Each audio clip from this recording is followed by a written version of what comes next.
नबी सल्लल्लाहु अलैहि वसल्लम की शान में गुस्ताखी और एक इस्लाम के ख़िलाफ़ मुहिम चलाई गई है। मैं तमाम भाइयों की नुमाइंदगी करते हुए, लाहौर टेक्स बार अकेडमी की नुमाइंदगी करते हुए हम उसकी शदीद मज़म्मत करते हैं और इस अज़म का इरादा करते हैं कि इस तरह के कोई भी जो अमल है वो हमारे दिलों में नबी सल्लल्लाहु अलैहि वसल्लम की मोहब्बत को कम नहीं कर सकता। उनकी शान, उनके वक़ार पे वो कोई दाग नहीं लगा सकता। उनकी ज़ात, उनकी हैसियत अल्लाह ताला के बाद कायनात में सबसे अफजल थी, है, रहेगी। कोई माने ना माने, उनकी ज़ात इस चीज़ से बालातर है इंशाअल्लाह।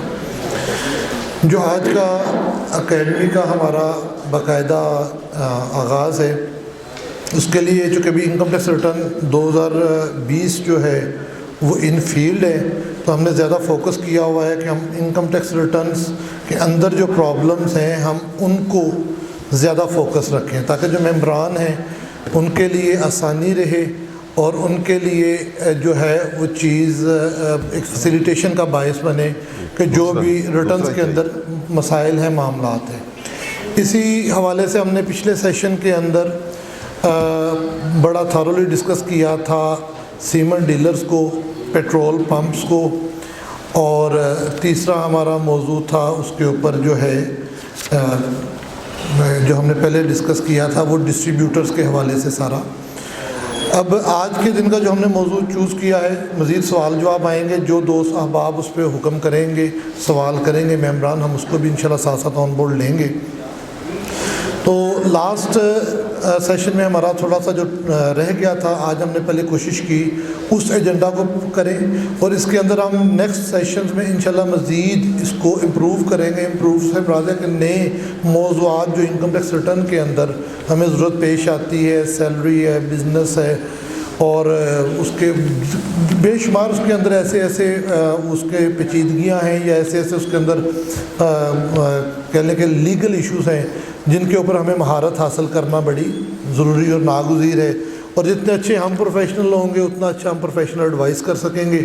जितना अच्छा हम प्रोफेशनल एडवाइस करेंगे उतना यकीनन हमारी टैक्स बार फ्रेटर्निटी का सबका एक वक़ार अच्छा होगा। यही बात हम जो है अपना FBR वालों से भी कहते हैं कि बजाय आप प्रमोट करें कि लोग प्रोफेशनल वकला को हायर करें, आप माज़रत के साथ प्रमोट करते हैं कि लोग अतायत की तरफ, सेल्फ मेडिकेशन की तरफ चले जाएं कि जी अपनी रिटर्न खुद फाइल करें।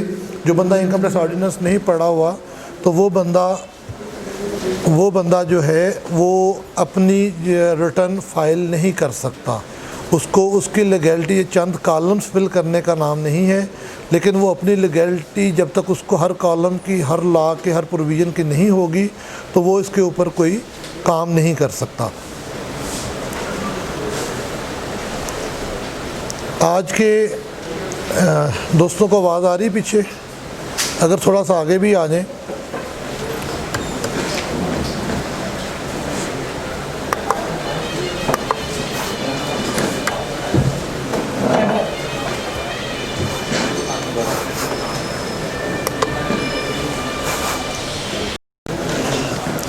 जो प्रोग्राम है इसके आज के सेशन का पहला जो हमारा मौजू है वो है थर्ड शेड्यूल गुड्स का। थर्ड शेड्यूल गुड्स के अंदर जो अमूमी तौर पे प्रॉब्लम्स आते हैं, जो हम अपने आज के स्पीकर अपने उस्ताद मोहम्मद मंशा किरा साहब से उस पर गाइडलाइन लेंगे। सर इसके ऊपर एक तो ये है कि हमें ये रहनुमाई कीजिएगा कि थर्ड शेड्यूल गुड्स इनका सेल्स टैक्स में क्या स्टेटस है, इनको क्यों एक अलग कैटेगराइज किया गया है, और इस पे जो सेल्स टैक्स चार्ज होना है वो किस कीमत पे होना है, उसका क्या मेथोडोलॉजी है। नंबर 2, जब हमने सेल टैक्स रिटर्न फाइल कर ली, जब हम इनकम टैक्स रिटर्न फाइल करने आते हैं तो हमने किस अमाउंट को, जो MRP की अमाउंट्स हैं, हमने उनको फॉलो करना है या हमने जो अपनी रिटर्न्स में अपनी अमाउंट्स फिल की हैं उनको फॉलो करना है।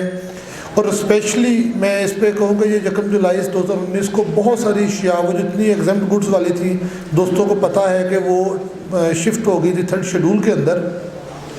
और मुझे खुद एक्सपीरियंस हुआ कि मैं नाम नहीं लेता कंपनी का, पाकिस्तान की एक मल्टीनेशनल कंपनी पेंट बनाती है, मेरा डिस्ट्रीब्यूटर क्लाइंट आया कि जी ये रिटर्न फाइल करनी है। हमने उसको बताया जी आपका जो पेंट है ये 3rd शेड्यूल में आ गया हुआ है और महीने की तारीख भी कुछ 24-25 थी कि रूटीन डेट गुजर चुकी थी। हमने कहा जी आप क्लाइंट से बात करें अपनी कंपनी से कि उन्होंने इसको स्टैंडर्ड रेट के अंदर फिल किया हुआ है। उन्होंने जब कंपनी से बात की तो उन्होंने कहा जी पूरे पाकिस्तान से आप वाहिद बंदे हैं जो हमें कंप्लेंट कर रहे हैं। हमने कहा जी आप लॉ पढ़ लें, लॉ में नहीं है तो हम गलत हैं। अगर कहने का सिर्फ मिसाल देने का मकसद ये है कि सिर्फ हुआ ये कि 3rd शेड्यूल गुड्स के हवाले से अभी भी बेशुमार लोग रिटर्न गलत फाइल कर रहे हैं, मल्टीनेशनल कंपनीज रिटर्न गलत फाइल कर रही हैं और कुछ लोग जो दुरुस्त भी हुए हैं तो जुलाई अगस्त सितंबर की रिटर्न उनकी अमूमी तौर पर गलत फाइल है। उन्होंने स्टैंडर्ड रेट पे या MRP रेट पे ही, कंपनी ने ही सीधा टैक्स जो है वो अपनी रिटर्न में फिल कर दिया हो, तो मेरा मार्जिन किधर गया। तो 3rd शेड्यूल गुड्स की इनकम टैक्स रिटर्न के हवाले से हमें रहनुमाई कीजिएगा। दूसरा इसी के साथ रिलेटेड कि इसमें जो फास्ट मूविंग गुड्स हैं 3rd शेड्यूल के अंदर दोनों तरह की अशिया शामिल हैं। जो फास्ट मूविंग गुड्स है क्या उन पर मैं 113 के अंदर #25 टैक्स दूंगा और जो अदर देन फास्ट मूविंग है उन पे मैं क्या टैक्स दूंगा, इस पे हमारी रहनुमाई कीजिए। सर मोहम्मद मंशा सुखेरा, बहुत शुक्रिया। बिस्मिल्लाहिर्रहमानिर्रहीम। 3rd शेड्यूल आइटम जो है ये बेसिकली सेल टैक्स में 3 सेक्शन 3 है जो चार्जिंग सेक्शन है। एक तो स्टैंडर्ड रेट है और दूसरा कुछ चीज़ें हैं जिन पे जो रिटेल प्राइस है। पहले मैंने लास्ट टाइम भी बताया था कि जो सेल टैक्स एक्ट है इसमें बेसिकली 3 प्रिंसिपल्स हैं, 3 प्रिंसिपल ऑफ चार्जिंग होते हैं। नंबर 1 होता है ओरिजिनल प्रिंसिपल। ओरिजिनल प्रिंसिपल में ये होता है कि जो मैन्युफैक्चरर है जब वो प्रोडक्ट प्रोड्यूस करता है तो उसी पे ही वो सेल टैक्स उसी पे ही उसी वक्त ही चार्ज हो जाता है। तो उसको रिटेल प्राइस जो है MR जिसको हम कहते हैं, तो रिटेल प्राइस उसी वक्त वो फिक्स कर देता है और रिटेल प्राइस बेसिस पे ही टैक्सेशन कर देता है। और ऑनवर्ड जब मूवमेंट होती है तो ओरिजिनल स्टेज पे ही सेल रिटेल वैल्यू फिक्स हो जाती है और सेल टैक्स का रेट जो है वो भी ओरिजिनल पे फिक्स हो जाता है। और ऑनवर्ड गुड्स मूव होती रहती हैं, प्राइस मूव होती रहती हैं, लेकिन सेल टैक्स की अमाउंट वही रहती है। इसको हम कहते हैं original principle. Original principle mean जो प्रिंसिपल मैन्युफैक्चरर है ओरिजिनल बंदा, उसने ही अल्टीमेट प्राइस फिक्स कर दी है और रेट ऑफ टैक्स भी फिक्स कर दी है। और दूसरा प्रिंसिपल होता है डेस्टिनेशन प्रिंसिपल, कि शुरू में कहीं भी सेल टैक्स का रेट फिक्स ना हो, जो एंड सेलर है जो रिटेलर है उस पर हम 15-20 या जो भी रेट है 17% वो फिक्स कर दें और उसको रिटेल बेसिस आप वहाँ भी कह सकते हैं कि रिटेलर जो है वहाँ 17% गवर्नमेंट ले ले और दरमियान में पीछे कहीं भी टैक्सेशन ना हो। इसको हम कहते हैं fixation of sale tax on destination principle. एक है चेन प्रिंसिपल जो आप वैट चलता है कि हर स्टेज पे जितनी जितनी वैल्यू एडिशन होती जाए, जो परचेज़ करे वो इनपुट ले ले, एडजस्ट करे, जो सेल करे वो फिक्स अगली प्राइस कर दे, उसमें टैक्स चार्ज ले, ऑनवर्ड फिर पूरा चेन चलती जाए एंड तक, स्टार्ट से ले और एंड तक हर आदमी जो है वो अपनी सेल प्राइस फिक्स करता जाए और टैक्स भी अपना चार्ज करता जाए, इनपुट क्लेम करता जाए, आउटपुट देता जाए और डिफरेंशियल खुद पे करता जाए। तो गवर्नमेंट को एक फर्स्ट स्टेज पे इनपुट वाला जिसने सेल की वो मिलेगा, अगले से फिर डिफरेंशियल मिलेगा क्योंकि इनपुट उसने एडजस्ट कर लिया है, आउटपुट उसने लिया है और डिफरेंशियल वो पे करेगा। इस तरह अल्टीमेट हेड तक चेन प्रिंसिपल चलेगा। तो इसको हम कहते हैं VAT. It mean value addition पे टैक्सेशन। ये पहले ओरिजिनल पे होगी, फिर जितनी वैल्यू एडिशन होगी सेल और परचेज का जो डिफरेंस होगा उस पर टैक्सेशन चलती जाएगी और एंड तक टोटल हो जाएगी।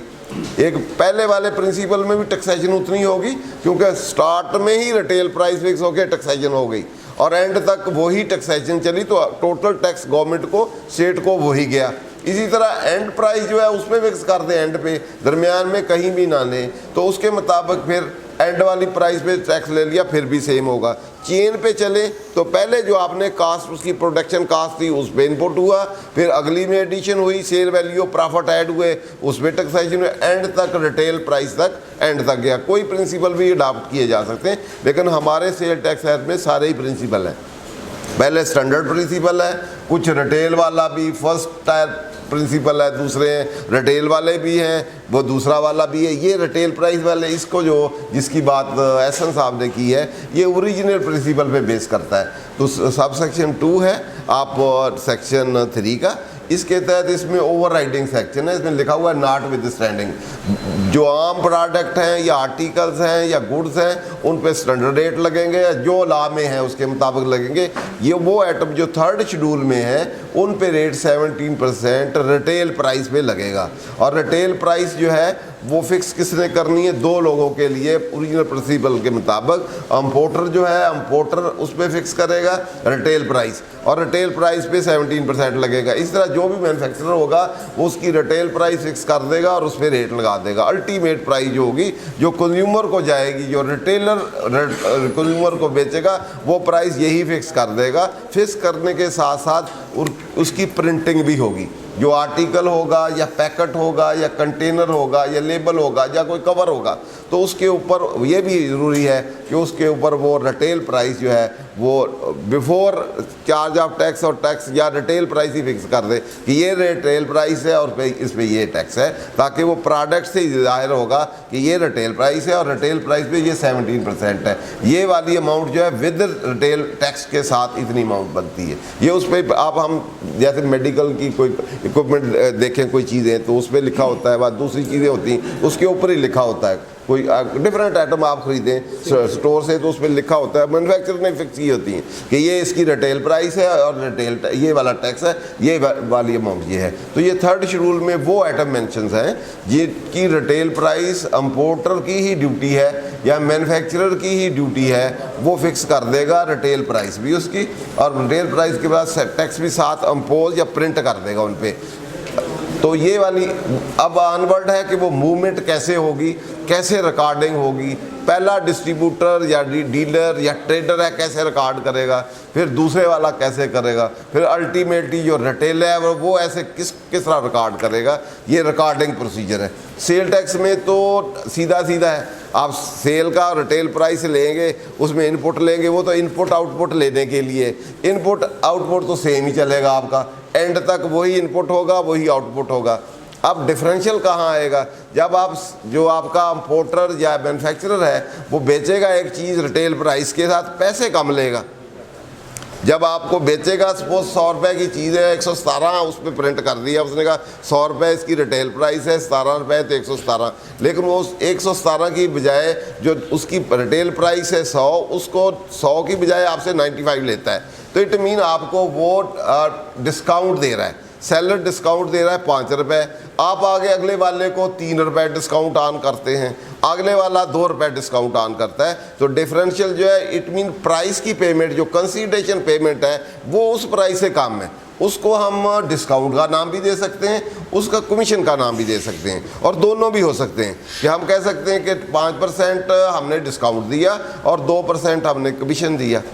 इसी तरह ऑनवर्ड जितने भी लोग इन्वॉल्व होंगे ऑनवर्ड एंड तक इसी जो भी अपना अपना एंड पे लास्ट का लास्ट जो है डिस्काउंट या कमीशन होगा। पहले वाले में हायर होगा मैन्युफैक्चरर, पहले जो बायर होगा या ट्रेडर होगा, डिस्ट्रीब्यूटर होगा, डीलर होगा, उसको हायर रेंज होगी, अगले वाला उसमें से आगे कुछ पास ऑन करेगा, फिर अगला उससे ऑनवर्ड पास ऑन नहीं करेगा, एंड पे रिटेलर होगा, रिटेलर और पूरी प्राइस में बेचेगा कंज्यूमर को। तो अब उसकी अकाउंट यहाँ तो वो इनपुट क्योंकि पूरा ही उसने लिया है, आउटपुट भी पूरा ही दिया है, सेल भी पूरी रिकॉर्ड करेगा और आउटपुट भी पूरा रिकॉर्ड करेगा और इनपुट भी पूरा करेगा और सेल प्राइस भी पूरी वो करेगा। लेकिन जो पेमेंट्स है, पेमेंट जो पहले परचेज़र ने दी है टू द सेलर वो कम दी है तो उसको परचेज डिस्काउंट मिल गया, और सेलर ने सेल डिस्काउंट दे दिया या उसने सेल कमीशन उसका एक्सपेंस हो गया, सेल में से लेस करेगा। दोनों चीज़ें डिस्काउंट है, सेल डिस्काउंट, तो टोटल सेल में से एक तो सेल टैक्स उसने लेस करना होता है, जितना उसने कम पैसे लिए हैं उसकी 2 सेग्रीगेशन वो कर सकता है कि इतना मैंने डिस्काउंट दिया जो पैसे उसको नहीं आए, या वो कह सकता है कि इतना मैंने सेलिंग कमीशन दिया, ठीक है ना, वो सेलिंग कमीशन उसके लिए एक्सपेंस हो जाएगा।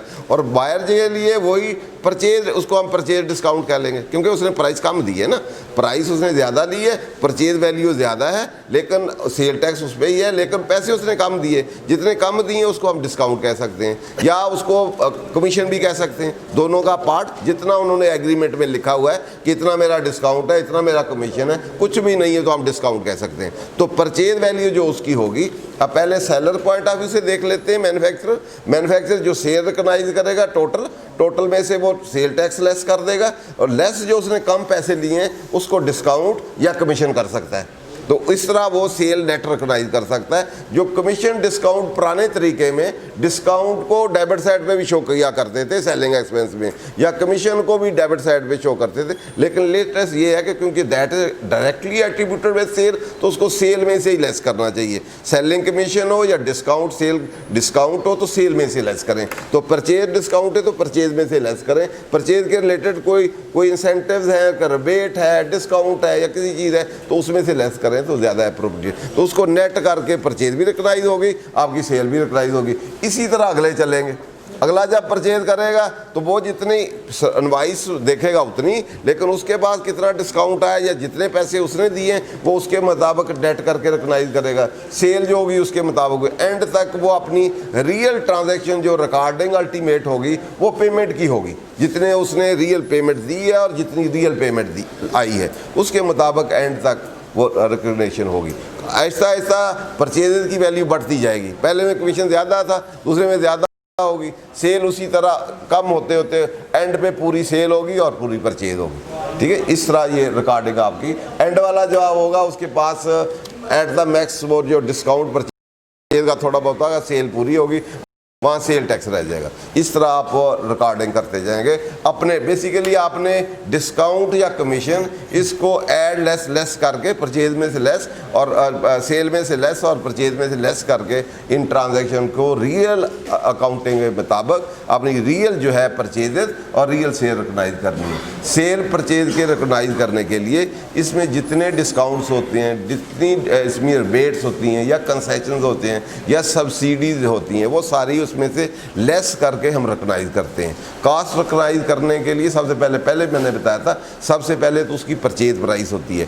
परचेज प्राइस में फिर आगे डिफरेंट किस्म के डिस्काउंट होते हैं। एक ट्रेडिंग डिस्काउंट होती है जहाँ लिस्ट में ही लिखा होता है, उसको हम रिकॉग्नाइज नहीं करते। एक ये वाला डिस्काउंट है कि उसने आपकी कलेक्शन आपने अर्ली कर दी तो उसमें उसने डिस्काउंट दे दिया, या कोई और आपने और किस्म के कोई डिस्काउंट या अदरवाइज है तो वो उसने, या कोई सेल लगी हुई है उसमें उन्होंने स्पेशल डिस्काउंट कर दिए या क्वांटिटी डिस्काउंट दे दिया है। तो इस तरह के डिस्काउंट जितने भी होते हैं उसको आप नेट ऑफ करके जो परचेज प्राइस है एक तो उसको आप रिकॉग्नाइज करते हैं। दूसरा उसकी इंसिडेंटल कास्ट जो है, जैसे इंपोर्ट है तो इंपोर्ट पे आपका फ्रेट होगा, वहाँ की ड्यूटीज़ होंगी, सेल टैक्स होगा जो अनएडजस्टेबल होंगे। लास्ट टाइम भी मैंने कहा था कि अनएडजस्टेबल जितने भी टैक्स होंगे और जो नेसेसरी कास्ट होंगी for bringing that product into present location या कंडीशन, सेलेबल कंडीशन लाने के लिए या आप जहाँ से आपने बेचने वहाँ तक लाने के लिए जितने भी एक्सपेंडिचर होंगे या जितने भी इंसिडेंटल कास्ट होंगी जो उसके लिए नेसेसरी और अनएडजस्टेबल टैक्सेस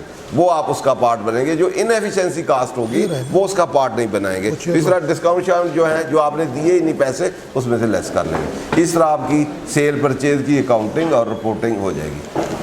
और कोई क्वेश्चन है?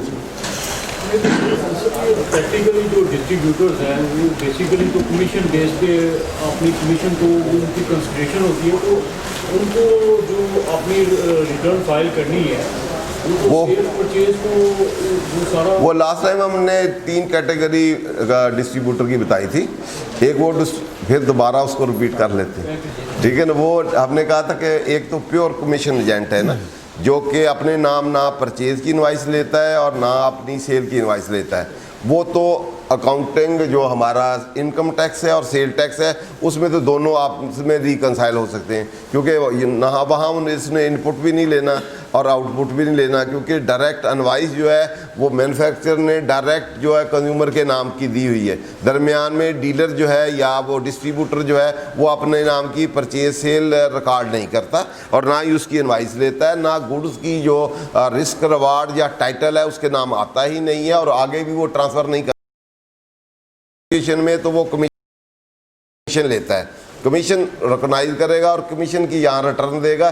पीआरए में कमीशन टैक्स लगता है तो वो देगा। इस सेल टैक्स गुड्स पे लगता है, गुड्स की उसने परचेजिंग सेल की नहीं, इसलिए उस पर उसका कोई बर्डन नहीं है, तो उसने रिटर्न भी सेल टैक्स की निकालनी, रजिस्ट्रेशन की भी जरूरत नहीं है। पीआरए का अगर टैक्स लगता है क्योंकि वो सर्विसेज नेचर है तो वहाँ वो टैक्स देता है। एक तो ये वाला एजेंट हो गया। दूसरा एजेंट हमने डिस्कस किया था कि दूसरा एजेंट वो है जो या एजेंट कह लें या डिस्ट्रीब्यूटर कह लें या डीलर कह लें, तो प्रिंसिपल डिस्ट्रीब्यूटर की डेफिनेशन भी इसमें है, होलसेलर भी है। तो उस सिचुएशन में दूसरा वो है जो कि रियल सेंस में परचेज सेल इनवॉइस अपने नाम लेता है और रियली और इन सब्सटेंस वो परचेज सेल नहीं करता, बल्कि उसका कंट्रोल प्राइस को चेंज करने का नहीं है। प्राइस उसने फिक्स की हुई है, वो जस्ट कलेक्टिंग एजेंट है कि उसने या कलेक्टिंग जस्ट या कस्टोडियन ऑफ प्रोडक्ट है, प्रोडक्ट उसी की है, वो एक किस्म का दरमियान में कस्टोडियन है कि आपने ये मेरी डिलीवरी करनी है, चीज़ें मेरी लेनी है, लेके एंड तक पहुँचानी है। एज ए कैरियर वो काम कर रहा है और कैरियरिंग की वो अपना कमीशन ले रहा है, लेकिन साथ साथ इनवॉइस भी उसके नाम आ रही है।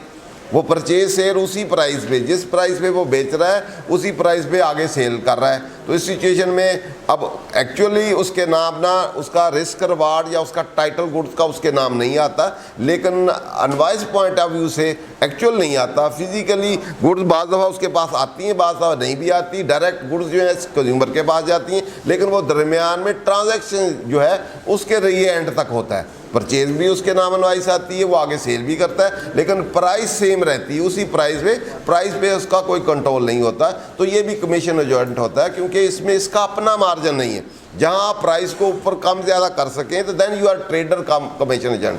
तो इस सिचुएशन में भी वो as a pure commission agent ही है, लेकिन from document point of view से वो डॉक्यूमेंट उसके नाम है, उसके टाइटल ऑफ डॉक्यूमेंट जो गुड्स हैं वो उसके नाम आ रहे हैं। रियल सेंस में वो उसका ओनर नहीं है। उसका रिवार्ड अगर कोई चीज़ें जल जाती हैं या और कोई रिस्क रिवार्ड होता है विद द गुड्स, तो वो उस प्रिंसिपल का ही होता है। वो डिपेंड करता है टर्म एंड कंडीशन एग्रीमेंट में आपने कहाँ ली, क्या लिखी हुई। तो इस सिचुएशन में अब सेल टैक्स में तो ज़रूरी, जब आपके नाम इनवॉइस आई तो आपने सेल टैक्स में तो रिकॉर्ड करना है। परचेज भी करेंगे, सेल भी करेंगे, इनपुट भी लेंगे, आउटपुट भी लेंगे। अगर आप कहते हैं जी मैं तो सिर्फ कमीशन ही बचा है, मैं कमीशन की रिटर्न उधर देता हूँ, मैं नहीं रिकॉर्ड करता, तो आपको इनकम टैक्स में भी नोटिस आ सकता है।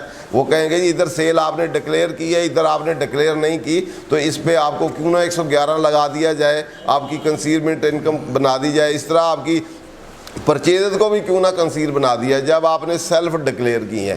तो इसलिए बेहतर इसके लिए ज़रूरी। और दूसरा हमारा ये आर्गूमेंट हो रहा है कि जी मैं कमीशन एजेंट हूँ, मुझे तो कमीशन ही मिल रहा है, मैं कमीशन फाइनल डिस्चार्ज आप मिनिमम है, तो मैंने वो डिक्लेयर करनी थी, इसकी ये तो प्रॉपर्टी मेरी है ही नहीं है, मैं तो कस्टोडियन हूँ।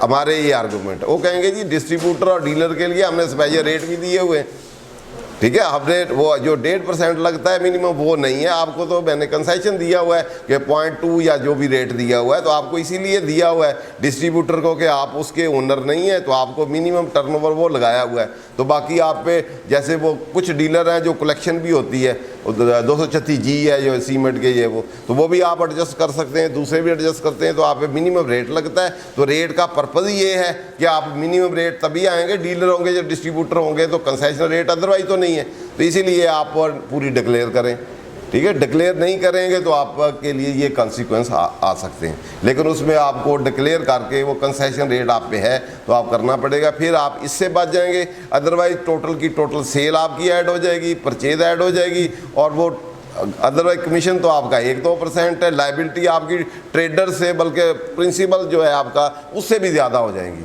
क्योंकि सारी कंसीलमेंट बनेगी, तो उसमें रेट 25% सेल पे लगेगा, परचेज पे लगेगा, तो आप कहाँ जाएंगे। तो इसलिए एडवाइजेबल यही है कि उसको प्रॉपर डिस्क्लोज करें। फिर उस पर दूसरी इम्प्लीकेशन भी आ सकती हैं, वो कहेंगे परचेज किए तो विद होल्डिंग कहाँ है, ठीक है ना। विद होल्डिंग वाले अगर आप पे अप्लीकेबल है, आप प्रेस्क्राइब एजेंट है, तो इसी तरह ऑनवर्ड अगर आप आगे होलसेल डीलर है तो 236G वाले वो भी आप पे अप्लीकेबल हैं, तो वो भी आपने की हैं कि नहीं की। तो इस तरह वो सारे सिनेरियो को आप सामने देखते हुए, तो इसको आप ये सेकंड कैटेगरी है। थर्ड कैटेगरी जो है वो सीधी सीधी है, उसमें आप एजेंट भी हैं और ट्रेडर भी हैं। प्राइस पे जो सप्लायर है उसका कोई कंट्रोल नहीं है, उसने आपको दे दिया, ओपन छोड़ दिया है, आपका कमीशन भी दे रहा है कि मैं 2% कमीशन आपको दे दूंगा, प्लस आपकी मर्ज़ी कितने मर्ज़ी चीज़ बेचें। तो इनवॉइस आपके नाम है, तो उसमें तो आपको हर हाल में ही डिस्प्यूट ही नहीं है, आप परचेज भी रिकग्नाइज करें, सेल भी करें, और उसमें इनपुट भी लें, आउटपुट भी लें, और रिटर्न में भी टोटल का टोटल ही डिक्लेयर करें, सेल भी करें, परचेज भी करें। अगर कोई कंसेशन रेट हैं जहाँ कहीं कोई डिस्ट्रीब्यूटर के या दूसरे, तो वो वाले कोई क्लासेस थी जिसमें है कोई सीमेंट के हैं, शुगर के हैं, ऑयल के हैं, वैसे भी 113 में भी कोई मेंशंस हैं जिनके लिए फार्मास्यूटिकल हैं कि कंसेशनल रेट हैं, तो उसके मुताबिक आप दे दें। इस तरह तीनों को आप इस तरह देख सकते हैं। क्लियर है? एक सेल्स टैक्स की एनेक्सर सी के वाले से गाइड करते थे क्योंकि रिलेटेड था थर्ड शेड्यूल में। तो ट्रेड वैल्यू है एनेक्सर सी में और फिक्स या रिटेल वैल्यू है एनेक्सर सी में। एक एडिशनल कॉलम यानी कि फिक्स प्राइस या रिटेल प्राइस का भी दिया हुआ है। तो जब थर्ड शेड्यूल एक मैन्युफैक्चरर सेल करेगा तो दोनों प्राइस फिल कर देगा। फिक्स प्राइस यानी कि MRP जो है उसके हिसाब से भी MRP फिक्स प्राइस में या रिटेल प्राइस वाले कॉलम में लिख देगा और उसमें जो ट्रेड वैल्यू है वो भी लिख देगा। जी बिल्कुल, जो आप बता रहे हैं, जो थर्ड शेड्यूल तो आपको पता है हमेशा से लॉ का हिस्सा है। 1 जुलाई 2019 से पहले जो सेल टैक्स रिटर्न मौजूद थी उसके अंदर ये अवेलेबिलिटी नहीं थी।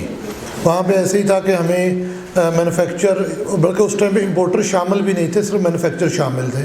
तो वो ये था कि जी मैन्युफैक्चर जो अपनी फुल MRP की प्राइस फीड कर देते थे, हम उसी MRP 100% को सेल में डाल देते थे और तब भी नेट ऑफ करके अपनी, जिस मनशा साहब ने बताया कि अपने डिस्काउंट्स को या कमीशंस को नेट ऑफ करके तुम अपनी इनकम टैक्स रिटर्न बना लेते थे। 1 जुलाई 2020 के बाद अगर तो किसी ने 12 महीने जैसे एनेक्सर सी के अंदर एग्जैक्ट फिगर आउट किया हुआ है, क्योंकि उसके अंदर वो 3 वैल्यूज़ आ रही हैं, एक एक्स वैल्यू आ रही है MRP की और उसका GST आ रहा है, और एक एक्स वैल्यू वो आ रही है जो जिस पे वो आपको बेच रहा है आफ्टर डिस्काउंट। अगर वो एग्जैक्ट किसी की 12 महीने अवेलेबल हैं तो आप उस जो MRP है उसको जो एग्जैक्ट नेट वाली एक्स वैल्यू है उसको काउंट करके सेल और परचेज, तो आपकी रिटर्न बिल्कुल ठीक बनेगी, बन फिर उसके साथ टैली हो जाएगी ना, वो डिस्काउंट डिफरेंशियल आ जाएगा ना, कमीशन डिस्काउंट उनको दोनों का डिफरेंशियल वो होगा आपका ना, वो समझिए आपने कलेक्शन की वो प्राइस, रियल प्राइस वो है। ठीक है, लेकिन मैंने गुजारिश की कि जो मेरा एक्सपीरियंस है, सारे प्रोफेशनल दोस्त बैठे हुए हैं, कि अभी तक 50% लोग थर्ड शेड्यूल गलत फीड कर रहे हैं, या परचेज साइड या सेल साइड अभी तक। और जो पहले महीने थे जुलाई, अगस्त, सितंबर 19, उसमें तो 95% लोगों के रिटर्न्स इस साल के अंदर गलत है, और बड़ी बड़ी कंपनियों की गलत है कि बड़ी बड़ी ये फिर डिस्कशन बहस, किसी एक बंदे ने बताया किया, अगले महीने दुरुस्त हुआ। तो इसलिए वो अगर हम एनेक्सर सी दुरुस्त फाइल है तो आप उसको फॉलो कर सकते हैं, अदरवाइज़ आप उनसे नेट ऑफ ले लें, जिसको आप थ्रू बैंक ट्रांजैक्शन अपने सेल परचेज बिल्स आप कल को ऑडिट में भी टैली करवा सकते हैं। थर्ड शेड्यूल के हवाले से वैसे तो हमारा, लेकिन इसमें ये भी है कि अगर आपने वो प्राइस फिक्स प्राइस लिख भी दी है, उसके बाद भी आप पे कोई बार नहीं है कि आप ज़्यादा डिस्काउंट दे दें, पैसे ना लें, सारे माफ़ कर दें, ठीक है। तो वो उधर वो सेल टैक्स अपनी जगह पे, लेकिन अकाउंटिंग में जो आपकी रिटर्न हैं या आपके जो अकाउंट्स हैं उसमें तो आप कोई अर्ली पेमेंट पे डिफरेंट स्कीम इशू कर सकते हैं, तो डिस्काउंट ज़्यादा भी हो सकते हैं ना, तो उसमें सेल डिस्काउंट ज़्यादा भी हो सकते हैं। वो तो एक डिटर्मेंट आपने दे दिया ना कि इतना है, वो तो इतनी कलेक्शन ही आपने करनी है। लेटर आना आपने कहा 3 मंथ का क्रेडिट है, उसको कहा 1 माह में जल्दी दे दें और 2% ले लें, तो ठीक है ना, और भी हो सकते हैं, उसमें कोई बार नहीं है कि आप डिस्काउंट फर्दर नहीं दे सकते। लेकिन सेल टैक्स क्योंकि ऑब्जेक्टिव सेल टैक्स कलेक्टर करना है, उसमें डिस्काउंटेड प्राइस देनी है, वहाँ डिस्काउंट जो है वो जो ट्रेड प्रैक्टिस है उससे ज़्यादा नहीं हो सकता सेल टैक्स पर्पज़ के लिए। वो इनकम टैक्स में तो आप ज़्यादा आपके फाइनेंशियल डिस्काउंट हो सकते हैं, भी अर्ली पेमेंट करें, बैड डेट ना हो और चीज़ें हो, तो उसमें हो सकता है, तो वहाँ आपके थर्ड शेड्यूल आइटम्स के लिए कोई ऐसी आइटम्स भी हो सकती हैं जिनके प्रिंटेड प्राइसेस ना हो, या वो मैंडेटरी है थर्ड शेड्यूल में लिखा हुआ है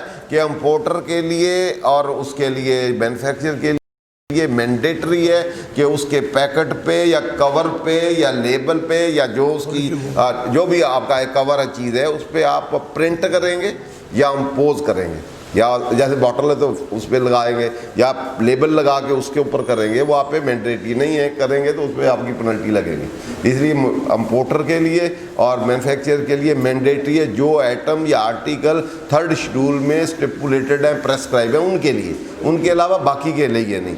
जो आर्टिकल थर्ड शेड्यूल में गिवन है वो without printing of price on the label, packet या बॉटल या जो भी कंटेनर है उस पर मैंडेटरी उसके लिए प्रिंट करना, और उसके मुताबिक सेल परचेज जो भी मैंने बताया उसके मुताबिक करना, ठीक है। ये सेक्शन 3 है, सब सेक्शन 2 है, उसके अंदर लिखा हुआ है, कहते हैं तो ये पढ़ के सुना दें।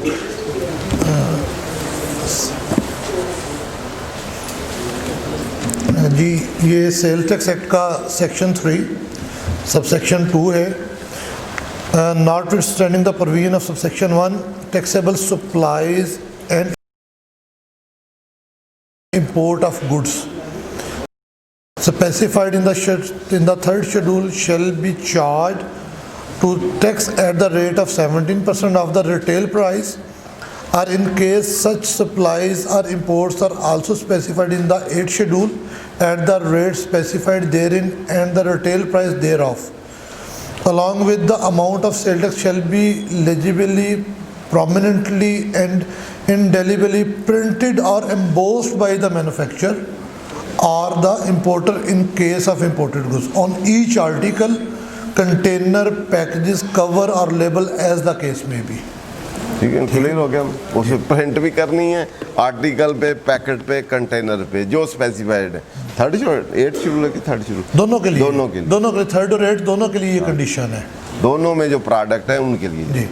अच्छा सर, ये थर्ड शेड्यूल में बाद आइटम है जिसमें आपका MRP पे जो सेल्स टैक्स है, उसके अलावा FCD भी है, जैसे ये जूसेज है, ये कार्बोनेटेड ड्रिंक्स हैं, तो उसमें ये दो मुख्तलिफ कारण, एक तो सेल्स टैक्स हो गया on the basis of MRP price, दूसरा जो FCD है वो उसके कार्बोनेटेड के लिए 13% है, जूसेज के लिए 5% है, तो वो उसकी जो दोनों कॉलम्स की बेसिस मुख्तलिफ बेसिस पे, वैसे उसमें वहाँ भी वही आइटम है, उसी तरह वैल्यूएशन जो रिटेल प्राइस है, सेम रूल अप्लाई होंगे।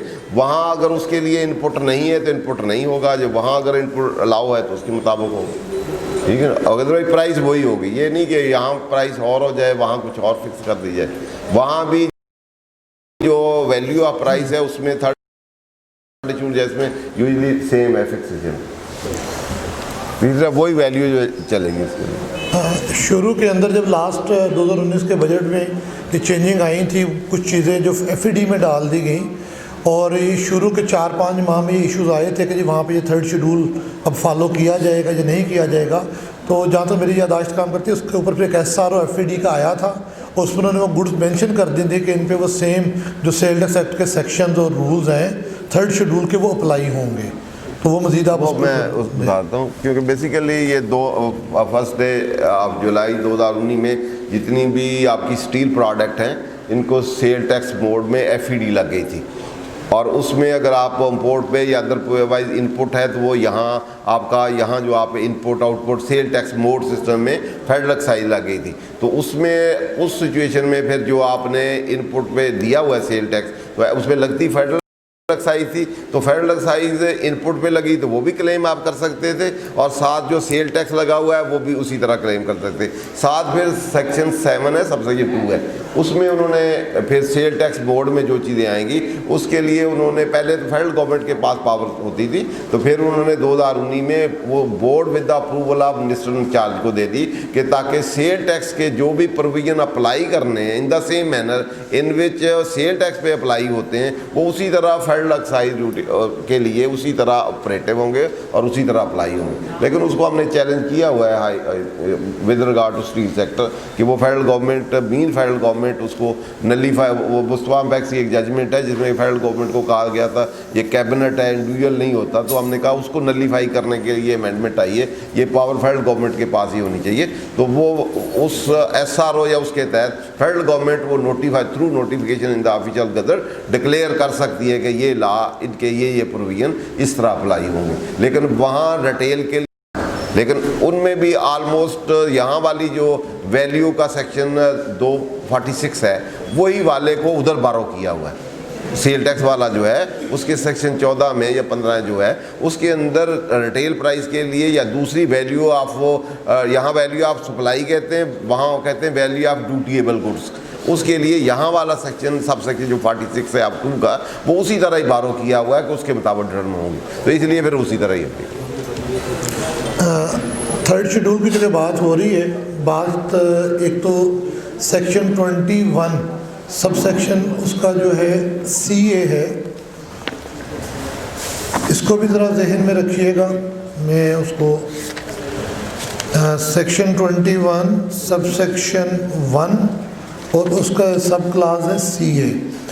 वो है कि any amount of commission paid और payable in respect of supply of products listed in the third schedule of the Sales Tax Act 1990, where the amount of commission paid or payable exceeds 0.2% of gross amount of supplies thereof, unless the person to whom commission is paid or payable, as the case may be, is appearing in the active taxpayer list under this ordinance. जो तो ATL के ऊपर आपका distributor होगा उसको 0.2% of total value से ज़्यादा आप कमीशन दे सकते हैं। अदरवाइज़ अगर आप उसको कमीशन देंगे, आप अपने बतौर मैन्युफैक्चरर इंपोर्टर शो करते हैं ट्रेड डिस्काउंट कमीशन को चीज़, तो वो आपका सेक्शन 21 में डिसअलाउ हो जाएगा, इनएडमिसिबल होगा, इनएडमिसिबल हो जाएगा और वो टैक्सेबल हो जाएगा। ये अगर फॉर्मेलिटी पूरी करेंगे तो डिविजिबल होगा, जो थ्रेशोल्ड लिमिट है, अदरवाइज वो इनएडमिसिबल होगा। इसलिए इसको भी थर्ड शेड्यूल आइटम्स के साथ अपनी रिटर्न्स के साथ ज़रूर जहन में रखिएगा। दूसरा थर्ड शेड्यूल आइटम्स की हम बात कर रहे हैं, जो कमर्शियल इंपोर्टर्स मंगवा रहे हैं, जो कि 1 जुलाई 2019 से ये थर्ड शेड्यूल आइटम्स इंपोर्टर्स पे भी वो सेम गुड्स के लिए अप्लाई हुई। उससे पहले ये सिर्फ लोकल मैन्युफैक्चरर्स के लिए थी। वहाँ पे दिक्कत ये आई, उन्होंने कहा कि जी जो एक्सपोर्टर होता है वो वहाँ पे MRP फिक्स नहीं कर सकता, उसने पूरी दुनिया में माल भेजना, उसको पाकिस्तान के रेट का क्या पता, और वो क्यों मेरे लिए 1, 2, 4 कंटेनरों पे रेट फिक्स करेगा। तो इसलिए आप हमें इसको, शुरू में यही था कि वो at the import stage containers रुके भी, दोस्तों को अंदाज़ा होगा महीना 1.5 महीना काफ़ी इस पर मसाइल रहे कि वो कहते थे कि जी आपके इंपोर्टर पे जब तक वहाँ से फिक्स होके नहीं आएगा हम क्लियर नहीं करेंगे, जब तक MRP प्रिंट होके नहीं आएगी। फिर उन्होंने कहा कि नहीं जी आप पोर्ट के ऊपर इसको खोल लें और इसको प्रिंट करें, वो भी फिजिबल नहीं है। जब हज़ारों कंटेनर डेली खुलते हैं तो ये फिज़िकली ह्यूमनली नहीं है। लेकिन जो सबसे डेंजरस चीज़ मैं आपको गुजारिश करने लगा हूँ और इस पर अभी तक इम्प्लीमेंट कोई नहीं कर रहा, लेकिन ये लॉ नोटिफिकेशन SRO अवेलेबल है। उन्होंने कहा था कि जो इंपोर्टर है वो माल क्लियर होने के बाद 10 दिन के अंदर उसके ऊपर MRP लगा के कमिश्नर को विद GD एक एप्लीकेशन फाइल करेगा कि जी मैंने MRP लगा दी है, और कमिश्नर अपना स्टाफ है जो भी उसका वो विज़िट करके उसको MRP को चेक करेंगे और तब वो मार्केट में सेल होगा। अगर वो नहीं करते तो सेक्शन 33 के अंदर इसकी अगर मैं गलती भी नहीं को 10 लाख के करीब पेनल्टी भी है पर कंटेनर को इस तरह करके। तो नॉन प्रैक्टिकेबल है वैसे भी सर, है नॉन प्रैक्टिकेबल, लेकिन चूँकि लॉ में प्रोवाइडेड है, पूरे पाकिस्तान में इम्प्लीमेंट नहीं हो रहा। जिससे CNC की शर्त लगी हुई है, अभी तक सिंगल केस आया नहीं है, लेकिन लॉ में वो 1 अगस्त 2019 से अवेलेबल है। ठीक है, तो ये भी चीज़ थर्ड शेड्यूल के अंदर जिन दोस्तों के केसेस हैं मैन्युफैक्चरिंग इंपोर्टर्स के, तो कम से कम अपने क्लाइंट्स को बता ज़रूर दें कि भाई ये तुमने करना है, वो ना करे कल को वो ज़िम्मेदार हो, हम बतौर प्रोफेशनल उसमें ज़िम्मेदार नहीं हो। वैसे इसके ऊपर वो 40% वैल्यू एडिशन ले रहे हैं जो इंपोर्ट स्टेज के ऊपर। अब ला तो ये है कि आपने उस 40 को एडजस्ट करके मज़ीद भी अगर MRP की आपकी वैल्यू ज़्यादा है तो आपने बाकी पे करना है, लेकिन नॉर्मली जैसे इंपोर्टर्स कर रहे हैं आपको अंदाज़ा ही है। तीसरी इसमें आखिरी बात करके फिर अगले हम सब्जेक्ट पे चलते हैं कि थर्ड शेड्यूल गुड्स में एक ये ज़रूर जहन में रखिएगा कि अगर MRP से ज़्यादा रेट पे ये किसी भी स्टेज पे फ़रोख्त हो, मैंने एक कोल्ड ड्रिंक है 30 रुपये की, लेकिन वो अवारी होटल जाते हैं और वहाँ पे जाके वो आपको 250 की मिलती है, तो MRP से अबव रेट पे वो सेल टैक्स चार्ज करेंगे। उसका इनपुट लेंगे 30 का और बाकी 220 का वो रेट पे होगा। थर्ड शेड्यूल तब तक एप्लीकेबल है जब तक वो MRP के अंदर लोअर है, वो रहेगी। लोअर प्राइस है, रिटेल प्राइस आप लोअर देन एक्चुअल प्राइस है, तो वो ऑपरेटिव मिनिमम प्राइस है, समझ लीजिए दैट इज मिनिमम प्राइस। तो इस एंगल को भी जहन में रखिएगा। इससे नेक्स्ट हमारा टॉपिक है वो है महबूब सेविंग सर्टिफिकेट। इसके ऊपर बहुत सारे सवालात आते हैं, बहुत सारे इसके ऊपर हमारी क्वेरीज़ हैं, और दोस्त अक्सर हमारे क्लाइंट हमें आके यही बताते हैं कि जनाब इस पे तो टैक्स होता नहीं है। मैं गुजारिश करूँगा कि इसके ऊपर 3-4 क्लासेस हैं, अगर वो दोस्त लिखना चाहें और उन्हीं से ये सारा केस महबूब सेविंग का क्लियर हो जाता है। एक तो है कि क्लॉज 103 है सेकंड शेड्यूल की, मेरे ख्याल में पार्ट 1 में वो कहते हैं कि सेक्शन 7B जो है वो महबूब सेविंग सर्टिफिकेट्स पे अप्लाई नहीं होता। 7B इसको लहदा कैटेगरी वो प्रॉफिट ऑन डेट को चार्जिंग ऑफ टैक्स का है कि प्रॉफिट ऑन डेट पे कैसे टैक्स चार्ज होगा। तो 7B इंडिपेंडेंट सेपरेट ब्लॉक जिसको कहते हैं टैक्सेशन वाला है और प्रॉफिट ऑन डेट को डील करता है, वो वाला उन्होंने कहा जी वो उस पर एप्लीकेबल होगा। वो नहीं होगा तो इट मीन नॉर्मल होगा, नॉर्मल होगा। इसका ये मफहूम पहला तो ये हुआ कि प्रॉफिट ऑन डेट पे जो टैक्सेशन चार्जिंग सेक्शन है वो वाला अप्लीकेबल नहीं होगा। जब वो अप्लीकेबल नहीं है तो फिर उस पर टैक्सेशन कौन सी है, फिर नॉर्मल वाले होगी। हर चीज़ पहले नॉर्मल में होती है अनलेस उसके लिए कोई सेपरेट ब्लॉक या फाइनल डिस्चार्ज वाला सेपरेट ना हो जाए। जब वो सेपरेट हो जाए उसमें से ख़त्म करेंगे तो नॉर्मल में आ जाएंगे, नॉर्मल में एग्जम्पशन देंगे तो बाहर चले जाएंगे। ठीक है जी, पहले हर चीज़ टैक्सेबल है, टैक्सेबल में से एग्जम्पशन दे दें तो बाहर चलेगी, या फिर उस नॉर्मल में से निकाल के मिनिमम में या फाइनल में या सेपरेट ब्लॉक में चीज़ को ले जाते हैं। अब वो सेपरेट के लिए सेपरेट हेड दिया हुआ है प्रॉफिट ऑन डेट की चार्जिंग की, जो प्रॉफिट ऑन डेट की किस रेट पे चार्ज होंगे, तो उसके लिए क्या सेपरेट सेक्शन 7B दिया हुआ है। अब उन्होंने सेकंड शेड्यूल क्योंकि एग्जम्पशन का है, उसने कहा उस पर वो वाला सेक्शन अप्लीकेबल नहीं होगा। जब वो नहीं होगा तो अब हम देख लेंगे फिर उसकी टैक्सेशन कैसे होगी। ये हम करने लगे, वो अगली बात करते हैं ना। फिलहाल तो क्या हमने ये कहा है कि इस पे 7B एप्लीकेबल। अब रेट क्या है, किस तरह होना है, वो आगे चल के देखिए। क्लास अब नॉर्मल में आ गया, इंडिविजुअल होगा सैलरी वाला होगा तो सैलरी वाले रेट, इंडिविजुअल बिजनेस वाला होगा तो वो कंपनी होगी, दूसरे होंगे कौन है वो यूजुअली इंडिविजुअल के लिए। वो आगे फिर हम देखते हैं कोई और एग्जम्पशन है या और कंसेशन तो नहीं, फिर उसको देखते हैं, फिर उसकी ट्रीटमेंट देखते हैं। तो 7B की बात होगी कि वो अप्लाई नहीं होगा। उसके बाद क्लास 36A है पार्ट 4 सेकंड शेड्यूल।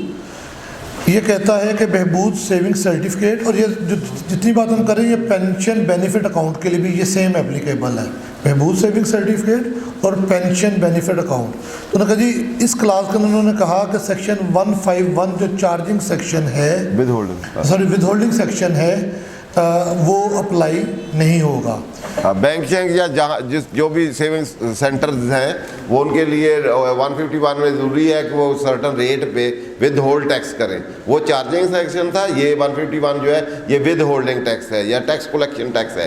तो बैंकों ने कलेक्ट करना है at the time of giving. जब आपको प्रॉफिट देते हैं या चार्ज करते हैं तो साथ ही वो विद हेल्ड कर लेते हैं आपका प्रॉफिट पे जो टैक्स रेट के मुताबिक जो बनता है। कहते हैं इस पे बहबूद पे या पेंशन अकाउंट पे वो भी अप्लीकेबल नहीं होगा। इट मीन आप बैंक जो हैं या इंस्टीट्यूशंस हैं या ये सेविंग सेंटर वाले जो हैं जो गवर्नमेंट के हैं, उन्होंने एट द टाइम जब आपको उन्होंने प्रॉफिट ऑन डेट देना है ऑन दैट अमाउंट बहबूद सर्टिफिकेट पे, तो उनकी ड्यूटी नहीं है, वो प्रेस्क्राइब एजेंट नहीं है कि वो आपका विद होल्ड करें, तो इसलिए आप वो विद होल्ड भी नहीं करेंगे। तो इससे उनको विद होल्डिंग से एग्जम्पशन दे दी गई है। ये class 36A part 4 second schedule. अब उसके बाद वो जो भाई बता रहे थे वो है क्लास 6 पार्ट 3 सेकंड शेड्यूल। उसमें लिखा है कि बहबूद सेविंग सर्टिफिकेट और पेंशन बेनिफिट अकाउंट पर 10% से ज़्यादा टैक्स नहीं चार्ज किया जाएगा।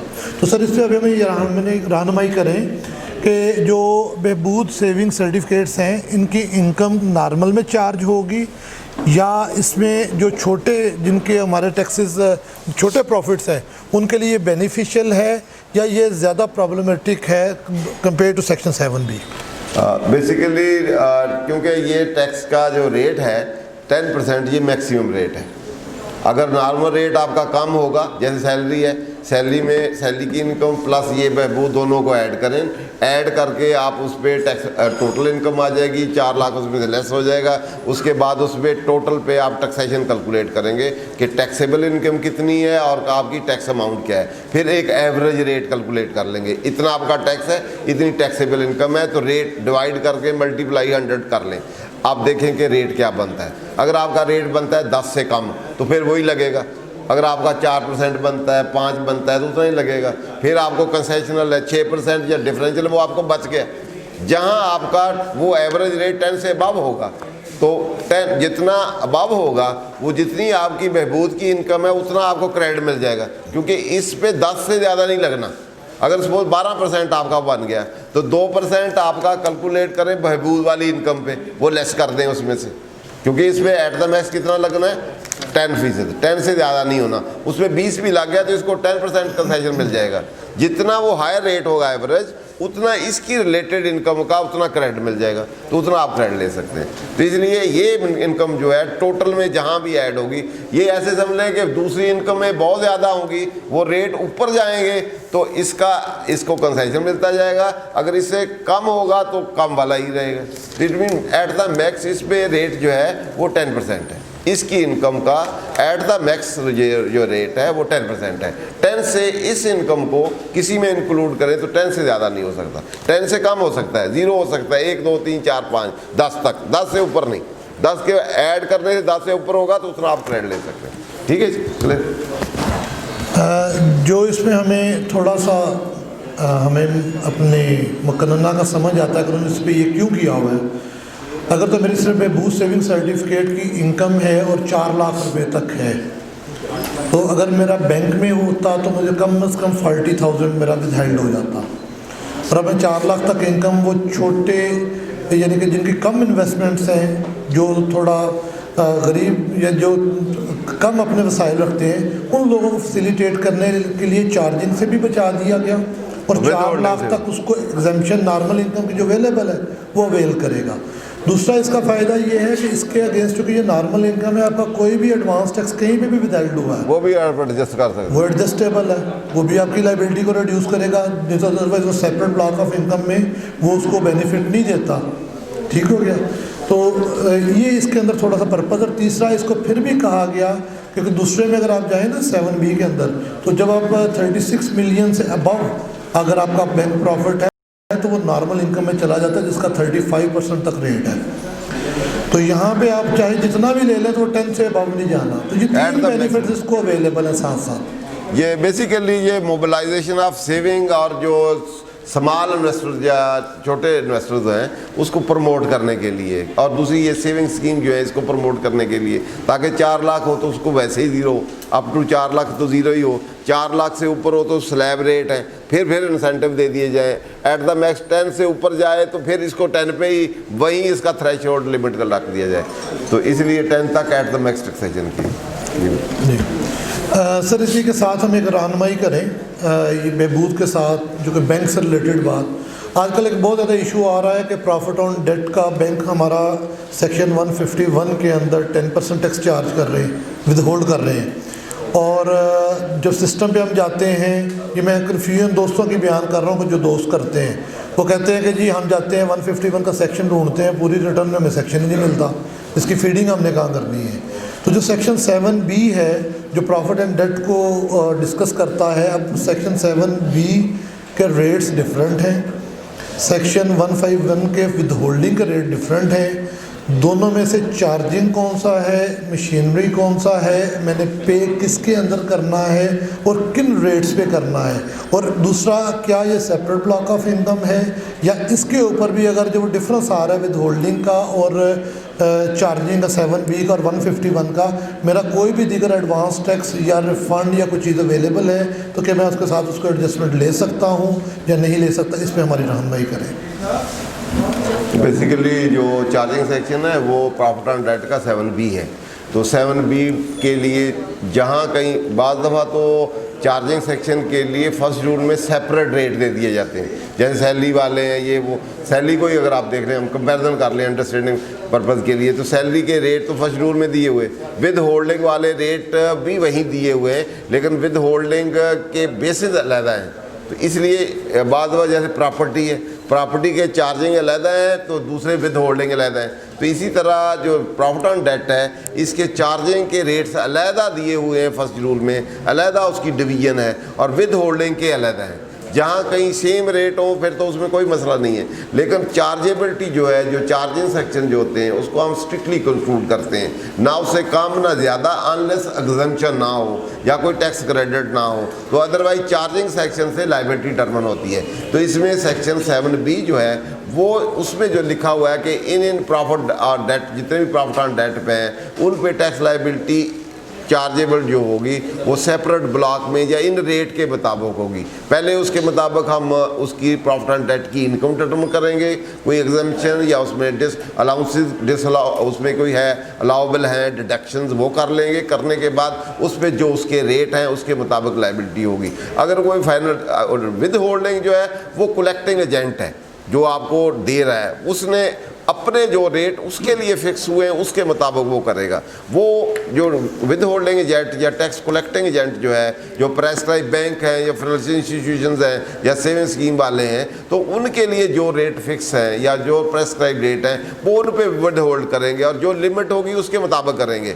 आपकी चार्जेबिलिटी हो सकता है 3 बैंकों से आपके हों तो यहाँ चार्जेबिलिटी तो और रेट पे टोटल करें, हो सकता है ज़्यादा हो कम हो, लेकिन वो अपनी अमाउंट के मुताबिक और विद होल्डिंग रेट के मुताबिक आपकी विद होल्डिंग करेंगे। वो रेट कम भी हो सकते हैं, वो ज़्यादा भी हो सकते हैं। अगर आपकी लायबिलिटी 7B में कम आती है और विद होल्डिंग ज़्यादा हो जाती है तो आपको वापस मिल जाएगा।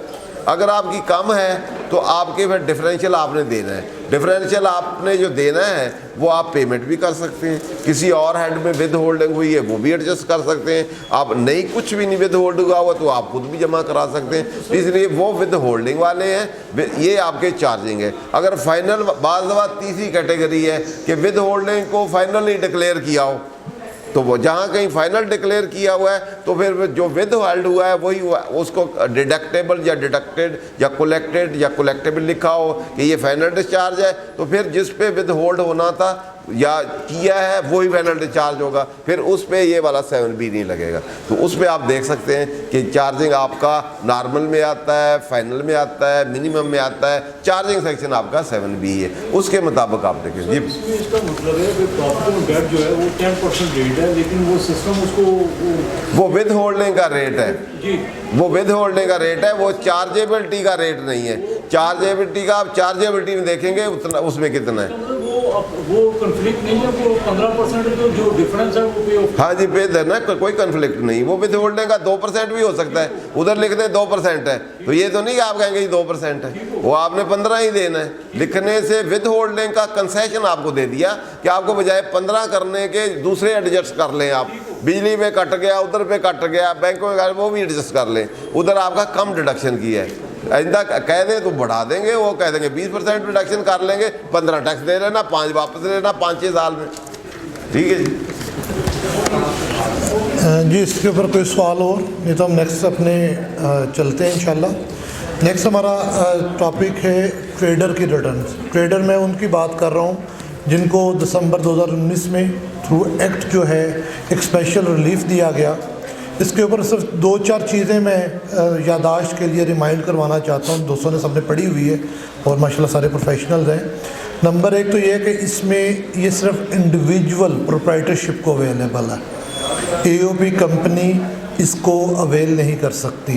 ये बड़ी अहम कंडीशन है, नंबर 1। नंबर 2 इसके अंदर ये है कि ये ट्रेडर को अवेलेबल है। ट्रेडर की तारीफ़ उन्होंने की कि जो बंदा कोई भी चीज़ ख़रीद के बग़ैर उसमें कुछ तब्दीली किए, बग़ैर उसमें कोई मैन्युफैक्चरिंग किए, बग़ैर कोई वैल्यू एडिशन किए, वो उसको एज इट इज़ सेल कर दे। अब इसके अंदर डिस्ट्रीब्यूटर, होलसेलर, रिटेलर सारे आ सकते हैं। तीसरा, इसके अंदर कोई ऐसी शर्त नहीं लगाई गई कि सेल टैक्स रजिस्टर्ड आदमी या बग़ैर सेल टैक्स रजिस्टर्ड आदमी, यानी को टायर 1 टायर 2 रिटेलर की अगर हम साथ वो देख लें तो वो दोनों इसको इनकम टैक्स में की हद तक अवेल कर सकते हैं। सिर्फ ये फ़र्क था कि जो पहले इसमें 10 करोड़ तक जो सेल टैक्स रजिस्टर्ड ट्रेडर नहीं थे वो विद होल्डिंग एजेंट नहीं हैं, और अब सेक्शन 153 के अंदर भी जो सेल टैक्स रजिस्टर्ड लोग हैं उनको भी 10 करोड़ तक की एक लिमिट विद होल्डिंग से वो इस्तिस्ना दे दिया गया प्रेस्क्राइब्ड पर्सन के अंदर। तो इसलिए 10 करोड़ तक अगर मेरा अब 2021 साल की मैं बात करूं तो मैं सेल टैक्स रजिस्टर्ड हूं या सेल टैक्स रजिस्टर्ड नहीं हूं, मैं ट्रेडर हूं, तो मैं एक 153 सेक्शन के लिए विद होल्डिंग एजेंट नहीं हूं। लेकिन ये जहन में रखिएगा कि मैं 149 सेक्शन के लिए या कोई और रेलिवेंट प्रोविजन अगर हो तो उसके प्रेस्क्राइब मुझे वहाँ पे जाके देखने हैं, ना कि वो 153 के साथ पढ़ने। बहुत सारे दोस्त भी पूछते हैं जी वो लिमिट 10 करोड़ चलेगी तब हम विद होल्डिंग स्टेटमेंट फ़ाइल करें या नहीं करें, क्योंकि आपकी सैलरी की विद होल्डिंग और आपकी 153 की withholding at a time merge कर दी गई है। तो मेरा हम्बल ओपिनियन यही है कि उसको आप चाहे नल फाइल करें, फ़ाइल ज़रूर करें अपने विद होल्डिंग स्टेटमेंट को, उसको ओपन नहीं छोड़ें। तीसरा जो इसके अंदर बेनिफिट असल दिया गया कि जी आप अपना टर्नओवर जो है उसका आप सेक्शन 113 के तहत 0.5% जो है वो पे करेंगे, और उसके ऊपर जो है आप आपके ऊपर, लेकिन ये ज़हन में रख के कि आपके लिए ऑडिट या किसी और चीज़ का इस्तिस्ना नहीं है। जी इसके अंदर जो है 0.5% जो रेट है ये सेक्शन 113 के तहत आपने मिनिमम देना है। कोई ऑडिट से इस्तिस्ना नहीं, कोई रिकॉर्ड रखने से इस्तिस्ना नहीं, कोई किसी चीज़ से नहीं, लेकिन इसकी लिमिट है 10 करोड़ तक नॉर्मल ट्रेडर्स की। लेकिन जो यॉर्न के ट्रेडर्स हैं, जो कि ये इनिशिएटिव लिया था बेसिकली ये फैसलाबाद वालों ने, तो जो यॉर्न के ट्रेडर्स हैं उनके लिए ये अनलिमिटेड अवेलेबल है कि वो 1 अरब का भी बिज़नेस करेंगे तो उनका 0.5 ही है। लेकिन जो अदर दैन यॉर्न ट्रेडर्स हैं, कोई भी वो यॉर्न के अलावा कोई और इस्तिस्ना नहीं है, वो 10 करोड़ रुपये तक हैं। तो इसके हवाले से जो अपेरेंट है कि ये एक बेनिफिशियल चीज़ है, जिनका क्लाइंट्स की स्टेटमेंट्स आपकी 1 करोड़ से अबव चली हुई हैं, आप उनको प्रॉपरली रिकनसाइल करके और लेस रेट पे करके और इसके अंदर आपका जो विदहोल्डिंग टैक्स है वो भी एडजस्ट करके तो आप 0.5 दे के अपनी लाइबिलिटी को पूरा कर सकते हैं। इसमें नॉर्मल टैक्स नहीं, नॉर्मल टैक्स हायर हो तो वो देना जी, नॉर्मल बल्कि जी इंडिविजुअल है, एओपी नहीं, इसमें एओपी और पीवीटी नहीं आएगी, पीवीटी तो ठीक हो गया, एओपी भी नहीं आएगी क्योंकि इसमें वर्ड वहाँ पे इंडिविजुअल यूज़ हुआ है लॉ के अंदर। और दूसरा इसके अंदर ये ज़हन में रखिएगा कि अगर आपका नॉर्मल टैक्स 113 से ज़्यादा है, जैसे सर ने तवज्जो दिलवाई, तो वो हम वो पे करेंगे, ये वो है जो हमने मिनिमम देना है।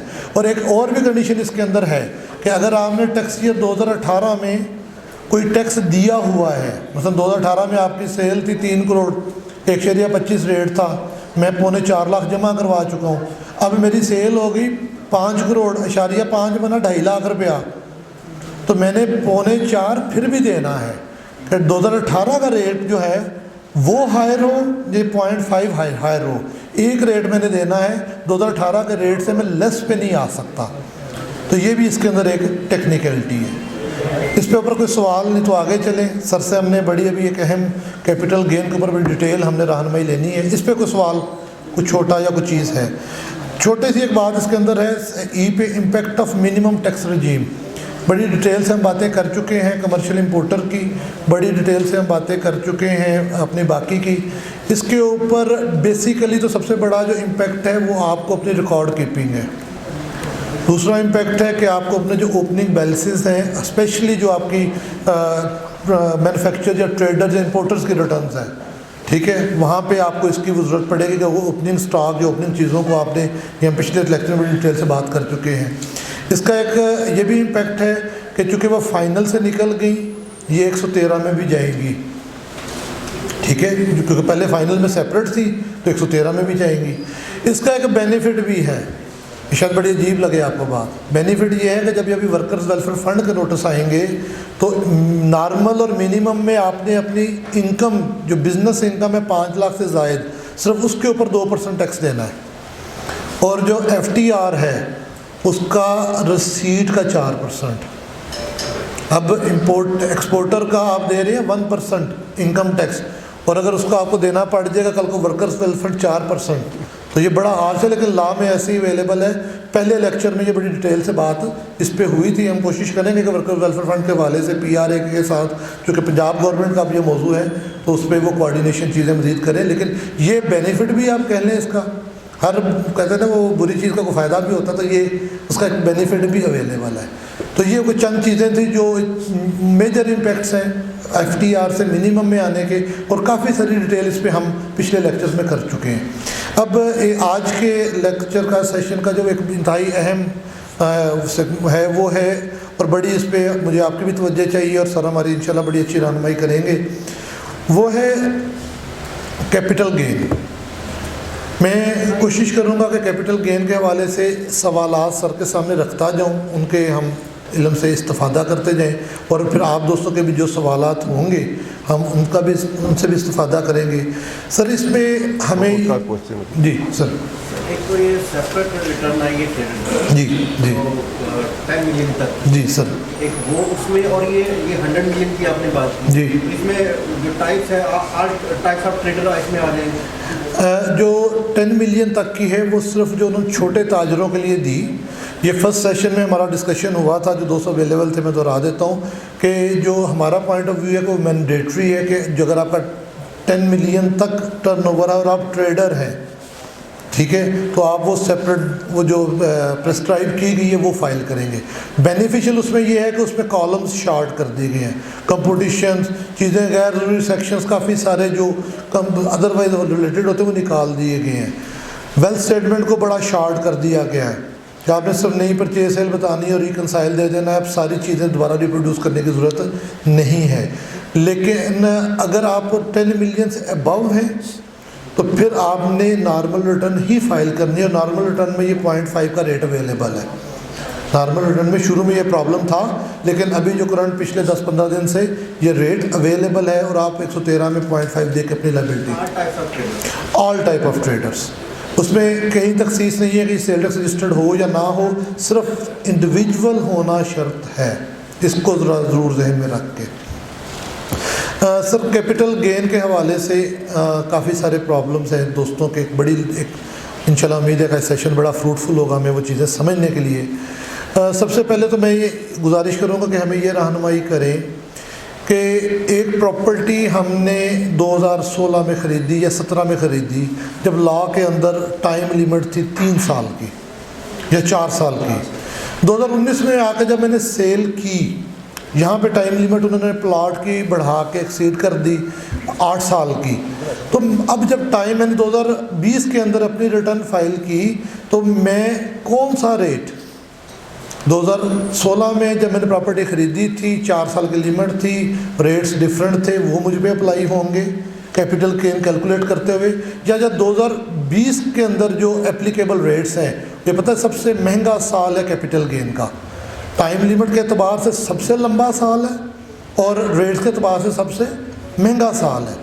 तो हम किस रेट को वो करेंगे।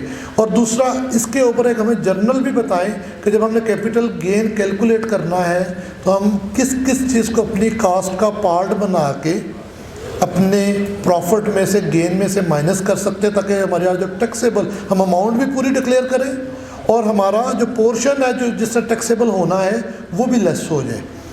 एक हम नॉर्मली सिर्फ रजिस्ट्री की वैल्यू को पढ़ लेते हैं, लेकिन उसके बाद कौन कौन सी कास्टिंग है जिसको हम लीगली गेन को कैलकुलेट करते हुए हम उसमें से माइनस कर सकते हैं, ताकि हम और ये भी तीसरा फिर सवाल बताइएगा कि वो जो हम चीज़ें बाद में माइनस करेंगे। मैंने एक प्रॉपर्टी डिक्लेयर की 1 करोड़ पे, आज बेची 2 करोड़ पे, मीनवाइल मैंने उस पर 20-30 लाख का एडिशन कर लिया बिल्डिंग का, या कोई लीगल इशू आ गया, मुझे वकील हायर करना पड़ गया, या कोई भी रीज़न बन गई जो मेरी कास्ट का हिस्सा बनी, तो वो जो डिफरेंस अमाउंट होगी जो मैंने गेन में ऑफ़र नहीं करनी, वो वेल्थ स्टेटमेंट में इनफ्लो में कहाँ पे आएगी।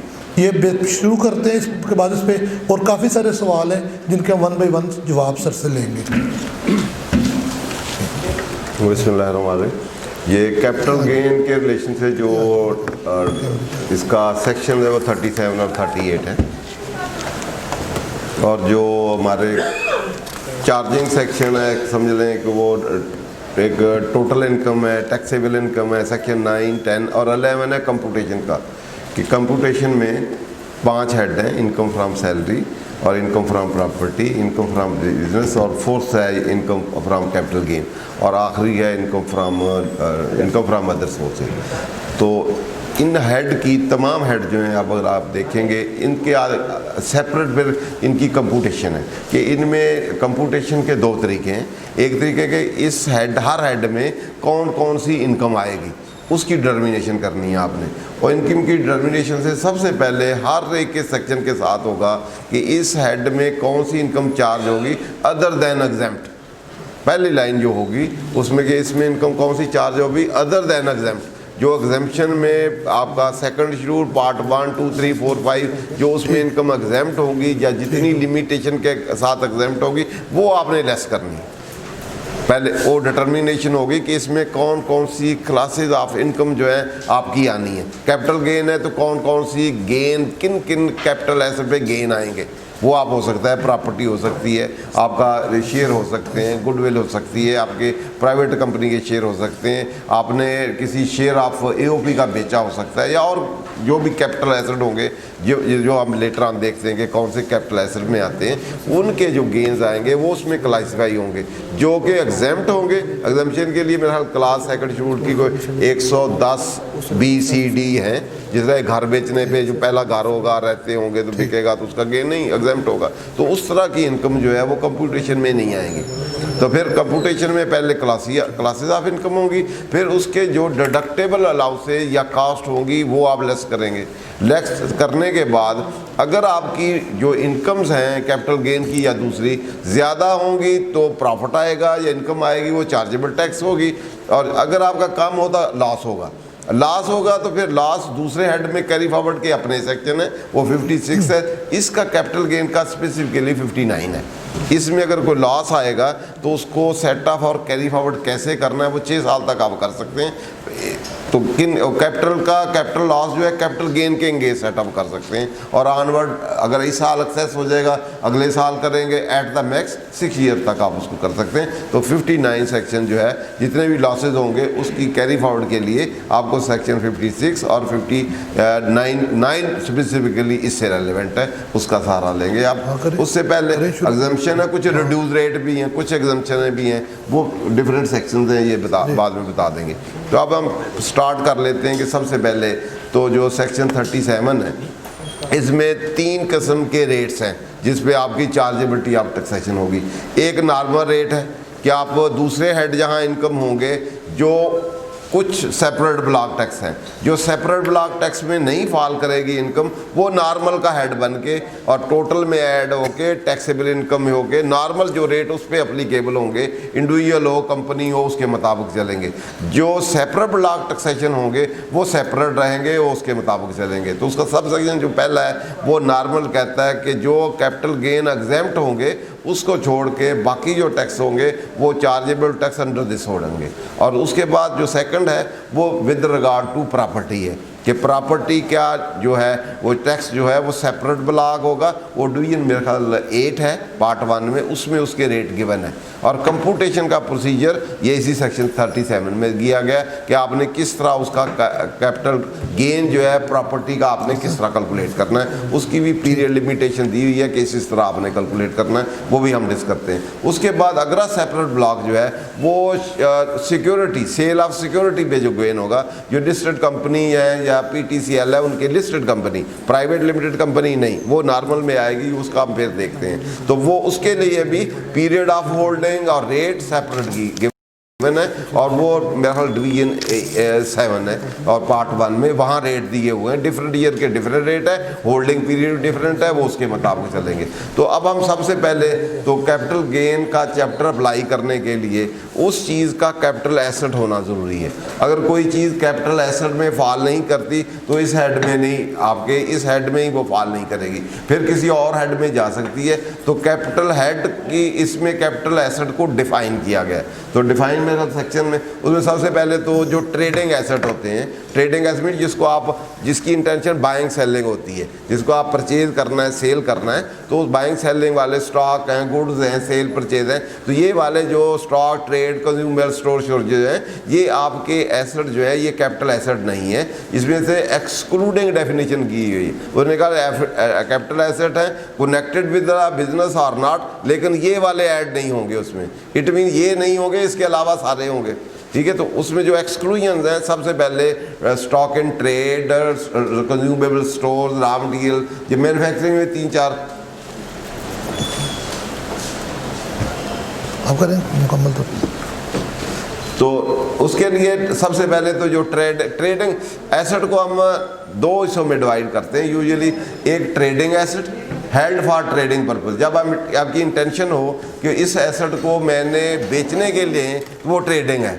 अगर उसको as a investment asset held करें तो इन्वेस्टमेंट का मतलब इससे मैं अपने पास होल्ड करूंगा, फॉर जब बाइंग करूंगा उस वक्त मेरी इंटेंशन ये है मैं बेचने के लिए नहीं ले रहा, रीसेल के लिए ले रहा, इसको होल्ड करूंगा for a longer period of time. हो सकता है मैं अर्ली बेच दूं, लेकिन उस वक्त इंटेंशन है कि इसको मैं एज ए इन्वेस्टमेंट एसेट रखूंगा और इससे फिर प्रॉफिट कमाऊंगा। तो उसमें जिससे प्रॉफिट कमाने हो लॉन्ग टर्म होल्डिंग से, ट्रेडिंग में तो usually stock and trade buying selling से आप कमाते हैं, उसको due to hold long term holding की वजह से ज़्यादा गेन होगा, उसमें प्राइस बेनिफिट जो है वो भी आपका होगा। तो उसको आप जनरल टर्म में उसको हम कैपिटल एसेट कहते हैं। कैपिटल का वर्ड लॉन्गर के लिए है और ट्रेडिंग का जो टर्म है वो शॉर्टर के लिए, कोई इमीडिएटली या वर्किंग कैपिटल भी हम कह लेते हैं शॉर्ट टर्म को, या फ्लक्चुएटिंग एसेट भी कह देते हैं, जो बाइंग सेलिंग में रूटीन में चलते हो तो वो ट्रेडिंग एसेट या फ्लक्चुएटिंग एसेट या करंट एसेट उनको कहते हैं। तो ये लॉन्ग टर्म एसेट या कैपिटल एसेट जो होते हैं जो लॉन्ग टर्म या इन्वेस्टमेंट पर्पज के लिए आप रहे हो,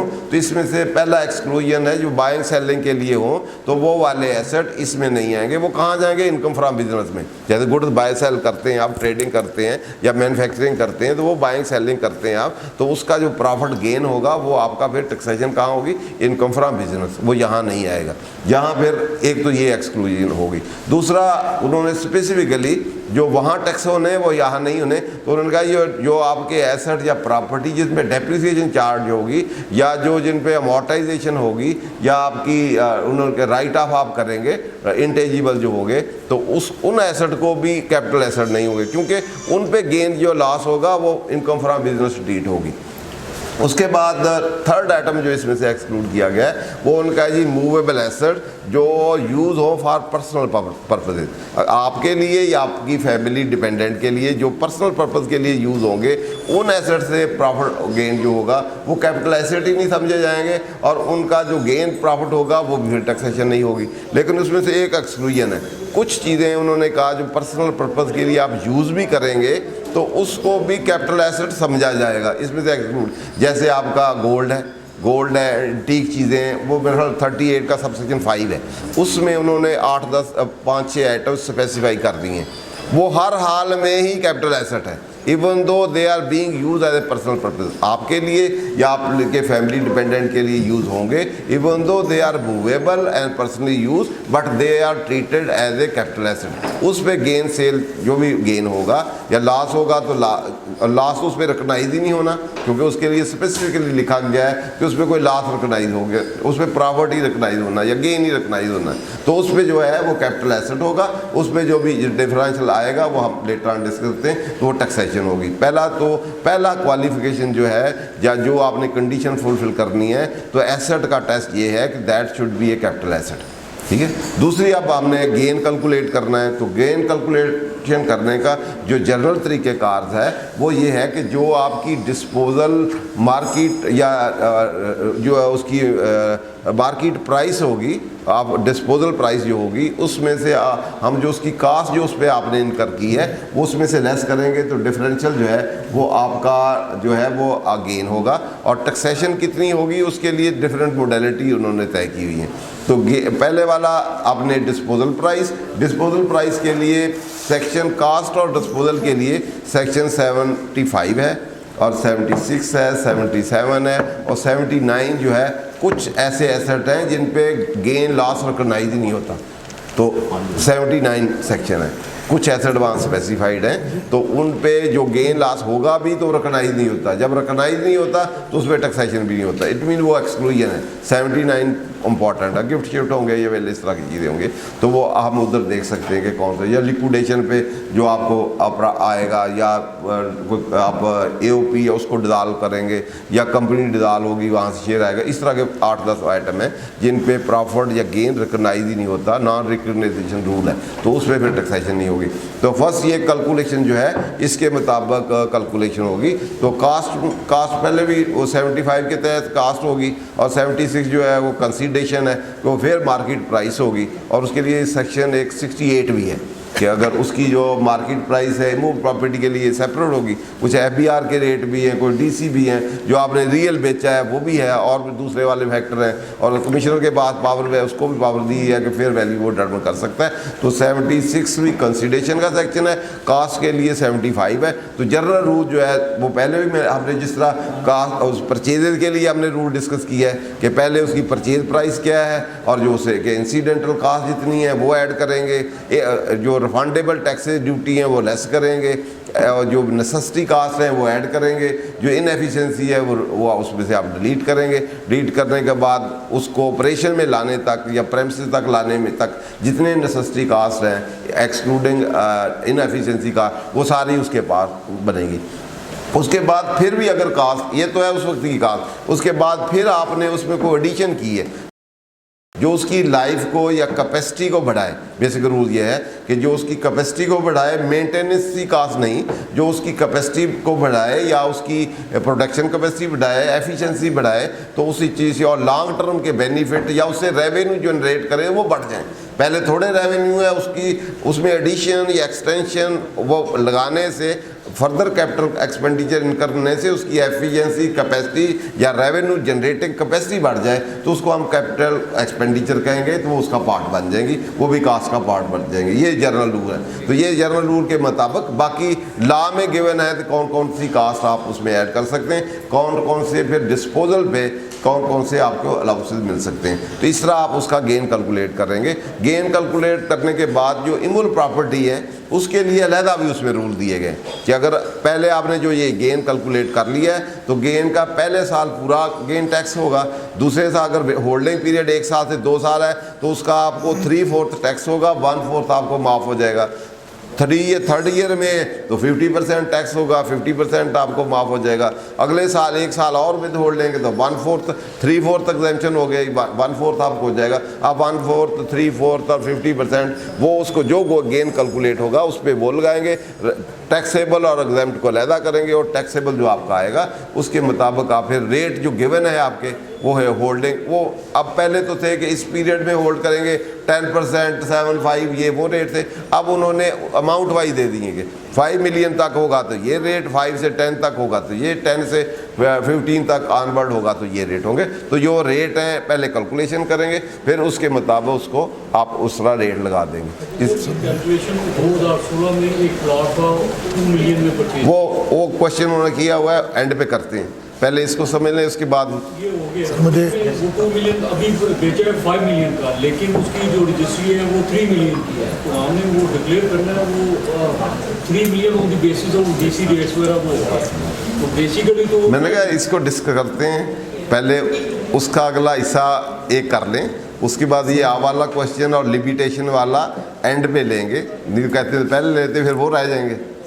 सर बल्कि अगर सर 2 मिनट सिर्फ अगर मोहसिन साहब को मैं उसके बाद मोहसिन विरक साहब हमारे साथ हैं। उन्होंने असल में ज़रा जाना है वोट कास्ट करने के लिए सुप्रीम कोर्ट का, तो हम उनसे ये रहनुमाई चाह रहे हैं कि जो टैक्स इश्यूज़ हैं और सुपीरियर कोर्ट्स के अंदर ऑलरेडी इस टाइम चल रहे हैं उन पे हम एक शार्ट सी रहनुमाई दें ताकि हम उसके ऊपर जो है वो अपडेट हो सकें।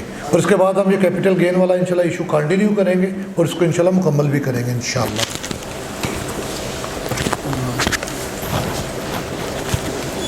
बिस्मिल्लाहिर्रहमानिर्रहीम। पहले तो माजूर ये कि आज शार्ट टाइम के लिए आपके साथ ज्वाइन किया। इंशाल्लाह नेक्स्ट अरसे से पूरा लेक्चर ही आपके साथ कंटिन्यू रहेगा। आज सुप्रीम कोर्ट बार का चूँकि इलेक्शन है तो वो थोड़ा सा वहाँ पे पार्टिसिपेट करना है। और दूसरा जो मेन चीज़ मैं अभी आपसे शेयर करना चाहूँगा कि आज एक केस में मैं अपीयर हुआ हूँ जस्टिस शाहिद करीम साहब की DB में, और ये बड़ा कॉमन और इम्पॉर्टेंट इशू है। मैं बाकी इशू तो बना के लाया था क्योंकि इसका भी ऑर्डर नहीं है, ये हम इंशाल्लाह मंडे को सर्कुलेट कर देंगे प्रॉपरली ना। उसमें हुआ ये है कि PRA ने टैक्स लगा दिया टैक्स पेयर को कि जी आपने एंट्री नंबर 16 के मुताबिक जो कॉन्ट्रैक्ट के ऊपर आपकी सारी सेल थी उसमें चाहे पार्ट्स भी थे तो वो सारे पार्ट्स नहीं कंसीडर होंगे, सर्विसेज ही कंसीडर होंगे। तो टैक्स पेयर ने 17% रेट के साथ FBR में वो टैक्स पे किया हुआ था। वो कहते हैं कि पे भी किया हुआ है तब भी आपसे हम दोबारा लेंगे। तो उसके ऊपर क्वेश्चन ला मैंने मोहतरम उस्ताद मोहतरम मंशा खेरा साहब से पूछ के बनाया था प्रॉपर एक, और रात को कोई 11-12 बजे के करीब प्रेयर भी ठीक की थी पूछ के। तो उसमें फिर अल्हम्दुलिल्लाह अल्लाह ताला ने करम किया कि आज ऑनरेबल कोर्ट ने उसमें इंटरिम रिलीफ भी ग्रांट कर दिया और डिपार्टमेंट को नोटिस भी जारी कर दिए। हमारा स्टैंस ये है कि जी जब सेक्शन 3 में जो फाल करती हैं चीज़ें वो सेल टैक्स एक्ट के तहत ही जाएंगी, जो उसमें नहीं फाल करती हैं वो आप उधर PRA सर्विसेज के हेड पे लेके जाएगा, ना कि कोई अपने पास एक एंट्री डाल ले। इसी के साथ की मिलती जुलती एक लिटिगेशन हमारी ऑलरेडी टॉल मैन्युफैक्चरिंग के ऊपर, वो एंट्री नंबर 37 थी, ये एंट्री नंबर 16 है। लेकिन जो कॉन्स्टिट्यूशनल पॉइंट है दोनों में सेम है। वहाँ पे भी है कि जी आर्टिकल 142 कि जी फेडरेशन की जो है और जो प्रोविंस के एरियाज़ हैं वो डिफाइंड है, और 143 में ये है कि जी कि जो लॉ अगर कंफ्लिक्ट में आ गया तो प्रिवेल किसका करेगा, तो प्रिवेल फेडरेशन का करेगा। ये 4th शेड्यूल है, पार्ट 1 है, उसकी एंट्री नंबर 49 है, जिसके अंदर गुड्स जो हैं वो फेडरेशन के पास हैं। तो वो आपसे रिट की सॉफ्ट कॉपी भी इंशाल्लाह शेयर कर देंगे। और गालिबा मैं चेक कर लेता हूँ कि जो हम आप ये पब्लिक प्रॉपर्टी ये बार में रहेगा, ये फ़ोल्डर साथ डेट लिखती है हमने। आप जब भी बार क्लर्क को कहेंगे तो उसकी बैक पे भी डेट लिखी होगी लेक्चर की, तो यहाँ से लेकर आप अपनी मर्ज़ी से दोबारा कॉपीज़ करवा सकते हैं। ये इसमें ना 4 नंबर पे है जो टॉल मैन्युफैक्चरिंग वाला है, तो इसमें उसमें जो बुनियादी फ़र्क आएगा ना जी वो आएगा सिर्फ एंट्री का। जो कॉन्स्टिट्यूशनल पॉइंट है वो दोनों में सेम है। दूसरा जो करंट अपडेट आप दोस्तों से शेयर करनी थी वो थी 4B के हवाले से। तो अब करंटली जो मैटर है वो ऑनरेबल सुप्रीम कोर्ट के सामने है। कुछ दिन पहले भी केस लगा लेकिन वो उस दिन एडजर्न हो गया। अभी वो एडमिशन वाली साइड पे है। सुप्रीम कोर्ट में आप दोस्तों को अंदाज़ा होगा कि पहले आपका जो है वो कोर्ट उसको अलाउ करती है, उसके बाद प्रोसीडिंग शुरू होती है। तो एडमिट करना जो एक अलग प्रोसीजर है, तो अभी उस स्टेज के ऊपर है। लेकिन उसमें देखें कि कोई अगर बेहतर रिज़ल्ट आ गया तो इंशाल्लाह आप दोस्तों से वो भी शेयर करेंगे।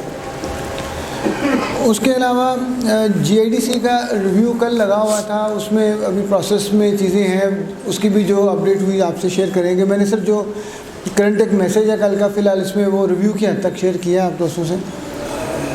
एक करंट जो हॉट टॉपिक है इस वक्त, कुछ दिन पहले हमने शेयर भी किया था ऑर्डर भी दोस्तों को, वो है जुरिसडिक्शन के हवाले से। तो जुरिसडिक्शन में दोस्त काफ़ी क्लियर थे उसमें, लेकिन एक बात काफ़ी सारे दोस्तों ने पूछी तो मैं उसकी हद तक क्लियर कर दूं कि वो पूछ रहे थे कि जी RTO से अगर मैं LTU भेज दिया है या हमें CRTO से LTU में भेज दिया तो सिटी तो सेम है।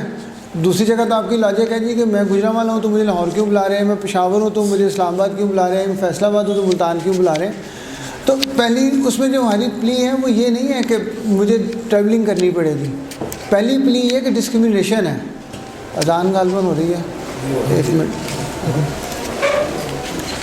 स्टार्ट लेते हैं।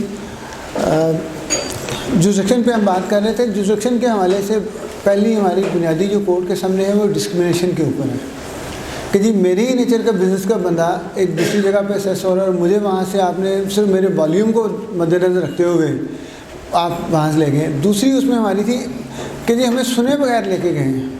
अपॉर्चुनिटी बीइंग हर्ड देनी चाहिए थी, मुझे सुनते या तो सबको ले जाते हैं ना जी, कहते हैं जी जितने शालमी वाले हैं सारे उधर चले जाएंगे, फिर तो बात है। और अब कहते हैं जी ये 2 बंदे तो चले जाएंगे बाकी उधर रहेंगे, तो वो 2 क्यों जाएंगे? फिर मुझसे पूछे ना। ये 2 बुनियादी रीज़न है, इसलिए वो भी दोस्त अगर अपने लिटिगेशन में जाना चाहें तो स्वाय उनकी के ग्राउंड में ये ग्राउंड ख़त्म हो जाएगी कि मुझे स्टाफ हायर नई जगह पे करना पड़ेगा, अदरवाइज़ बाकी सारी रेट में उनके साथ सेम उनका ट्रीटमेंट हो सकता है। और लाहौर हाई कोर्ट के अलावा भी तकरीबन सारी हाई कोर्ट इस वक्त इंटरिम उसमें ग्रांट किया होगा। अभी कंटिन्यू करने से पहले एहसन साहब ने एक क्वेश्चन पूछा है कि जी ऑडिट पॉलिसी 2020 और टैक्स ईयर 2018 के ऊपर कोई लिटिगेशन।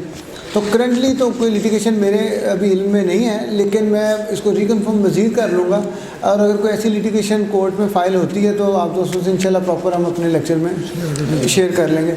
हाँ, जो पिछले ऑडिट है ना वो भी फ़ौरन आज शेयर नहीं करेंगे, नेक्स्ट वाले जो हमारा थर्सडे होगा ना जी उस दिन मैं कोशिश करूँगा कि ज़्यादा ना सही तो टैक्स ईयर 11 से ऑनवर्ड जो करंट स्टेटस है ना वो एक फ़ाइल कवर में हम बना देंगे कि 11 का ये है, 12 का ये है, 13 का ये है, 14 का ये है और कहाँ पे पेंडिंग है और कौन कौन से ऑर्डर हैं। तो वो भी volume lecture wise date wise यहाँ पे पड़ा होगा, आप दोस्त जब चाहें रेडी रेकनर के तौर पे अवेलेबल होगा। तो वो एक्सक्लूसिवली हम सिर्फ ऑडिट्स का ही उसमें नेक्स्ट लेक्चर में शेयर कर लेंगे। उसके अलावा जो इस फोल्डर में हमने चीज़ शेयर की है दोस्तों से वो पंजाब इंफ्रास्ट्रक्चर डेवलपमेंट सेस के केसेस हैं। आज जैसा आयशा मलिक साहबा की कोर्ट में लगे हुए थे, मेरे भी काफ़ी केसेस थे उनमें, और पहली अल्हम्दुलिल्लाह उसमें पिटिशन भी मेरी थी, लेकिन अब उसमें इतना रश होता है कि मुझे सीट पे बैठना पड़ता है, मैं खड़ा नहीं होता वहाँ पे। तो लेकिन उसमें भी यही जो पॉइंट अभी हमने डिस्कस किया है, बल्कि उसमें आर्टिकल गार्बन 151 या 153 है, मुझे मंशा साहब जितनी ज़्यादा अच्छी नहीं है, तो वो उसमें ये है कि काउंसिल ऑफ कॉमन इंटरेस्ट से भी आपने उसकी अप्रूवल लेनी होती है कहीं पर कन्फ्लिक्ट आ जाए तो वो भी किसी ऐसी चीज़ में नहीं गए हुए हैं। और बाकी सारी पोजीशन वही है जो भी टॉल मैन्युफैक्चरिंग या कंट्रैक्ट और गुड्स की सेल के हवाले से डिस्कस की है। तो कोर्ट ने गालिबन नेक्स्ट डेट पे प्रॉपर हेयरिंग के बाद डिसीजन नहीं आएगा उसमें। जो बड़ा एक गर्म टॉपिक रहता है हमेशा वो है सेक्शन 38 सेल टैक्स का। तो उसमें आज हम शार्ट ही सारी चीज़ें करेंगे। वो ये है कि करंट पोजीशन ये है कि अगर आप लिटिगेशन में जाएंगे, आपके नोटिस के अंदर रीज़न नहीं लिखी होगी तो पहली डेट पे ही आपको रिलीफ मिल जाएगा। अगर उसके अंदर रीज़न लिखी होगी, चाहे बिल्कुल गलत भी लिखी होगी, फिर आपको क्लाइंट से पहले तय करना होगा कि जी रिट और इंट्रा कोर्ट अपील की फ़ीस इकट्ठी दे दें। और इंट्रा कोर्ट अपील में स्टे हुआ है, मंसूरी शाह साहब ने ग्रांट किया था और अभी तक वो मुख्तलिफ कोर्ट से होता अभी तक वो सारे मैटर पेंडिंग हैं उसमें, लेकिन वो डीबी में पेंडिंग है और इंट्रा कोर्ट अपील में पेंडिंग है। हाँ, जिसमें रीजनिंग नहीं होगी जिस नोटिस के अंदर सिंपल 38 और एक बताया हुआ ये लोग ऑथोराइज हैं, तो वो पहली डेट पे ही फेवर में हो जाएगा, जिससे शायद करीम सब की जजमेंट है उसमें। बाकी जो है मुख्तलिफ और भी इशूज़ हैं, लेकिन मैं सच्ची बात है थोड़ी सी माजरत के साथ कि मैं खुद जल्दी दौड़ना चाह रहा हूँ, क्योंकि आज पूरे पाकिस्तान से जो सीनियर लॉयर्स हैं वो इकट्ठे। एक पिछला एक इशू था फर्दर टैक्स का, जो चैप्टर 30 की स्पेसिफाइड गुड्स थी, जिसमें मैन्युफैक्चरर जब सप्लाई कर देता है गुड्स को, तब चैप्टर 13 में जो जिन्होंने एक्स्ट्रा टैक्स पे कर दिया है उनकी सप्लाई फर्दर 58T सब रूल 5 में एग्जाम्प्ट थी। उस पर फर्दर टैक्स का वो शम्स महमूद मिर्जा साहब ने वो डिपार्टमेंट की फेवर में कर वो ICA का सर क्या? जी ब्रदर, आपने बड़ा वैलिड पॉइंट एक डिस्कस किया है। उसमें ये है कि दोस्त ये कह रहे हैं कि स्पेशल प्रोसीजर में जो केसेस फाल हों, मतलब स्पेसिफिकली ये वाला भी है जो ये कह रहे हैं, लेकिन ओवरऑल भी कोई स्पेशल प्रोसीजर में हो तो दो तरह की फर्दर टैक्स की लिटिगेशन है। एक वो है जो स्पेशल प्रोसीजर वाले हैं और एक वो है जो ज़ीरो रेटेड हैं। तो ये क्वेश्चन इनका स्पेशल प्रोसीजर वालों के हवाले से है, और इसमें जो है इंट्रा कोर्ट अपील में भी गालिबन डिपार्टमेंट के ख़िलाफ़ हो चुका हूँ। मैं आपसे नेक्स्ट थर्सडे को शेयर कर दूंगा। अर्जेंट हुआ तो मुझे मैसेज कर दीजिएगा, मैं पहले शेयर कर दूंगा, नहीं तो वो गालिबन वो हो जाएगा। जो अलबत्ता फर्दर टैक्स दूसरा है जो ज़ीरो रेटिंग के हवाले से और एक्स्ट्रा टैक्स वगैरह further tax sorry textile sector का है, उनको फोर्थ राउंड ऑफ लिटिगेशन जो है ना बनता है। अब जो इस वक्त जैसा आयशा मलिक साहब की कोर्ट में कुछ तो केसेस खिलाफ हो चुके हैं, जो पेंडिंग है वो हो जाएंगे, तो उसे जो साथ भी शेयर करते हैं इसमें। और उसमें जो प्रीवियस हैं वो वाले जो हैं उनमें सारे टैक्स पेयर के पिछले राउंड सारे फेवर में हुए हैं, और ये कुछ केसेस जो रेफरेंस में भी पेंडिंग है, ये इसी इशू के ऊपर नहीं बल्कि क्लियर हो गया, याद आ गया मुझे, रेफरेंस में भी पेंडिंग है और इंट्रा कोर्ट अपील में भी पेंडिंग है, और कोर्ट ने इकट्ठे कर दिए हुए हैं और वो पेंडिंग है, और उसमें मेरे पास ऑर्डर ऑफिस में पड़ा, मैं शेयर कर देता हूँ। जज़ाकल्लाह जी, थैंक यू वेरी मच जी। माज़रत के साथ उस्ताद जी आपको मज़ीद गाइड करेंगे फर्दर टैक्स में, क्योंकि इनकी रेट को मैंने कॉपी पेस्ट करके उसमें किया था, तो ये आपको बताते हैं, तो मैं उतनी देर इजाज़त चाहूँगा। थैंक यू जी। ये बेसिकली एक्स्ट्रा टैक्स जो एक तो इलेक्ट्रिसिटी में लगाते हैं तो 58 जो उसका स्पेशल प्रोसीजर रूल का है, और साथ चैप्टर 14B है या ए है जो इंसर्ट हुआ था किसी SRO के तहत, क्योंकि 29 को एक SRO आया है जिसके तहत स्पेशल प्रोसीजर रूल जो हैं वो सेंड हो गए हैं। ठीक है, तो आज भी मेरी रेट एक लगी हुई थी, तो बिजली के बिल में उन्होंने 5% लगाया हुआ था,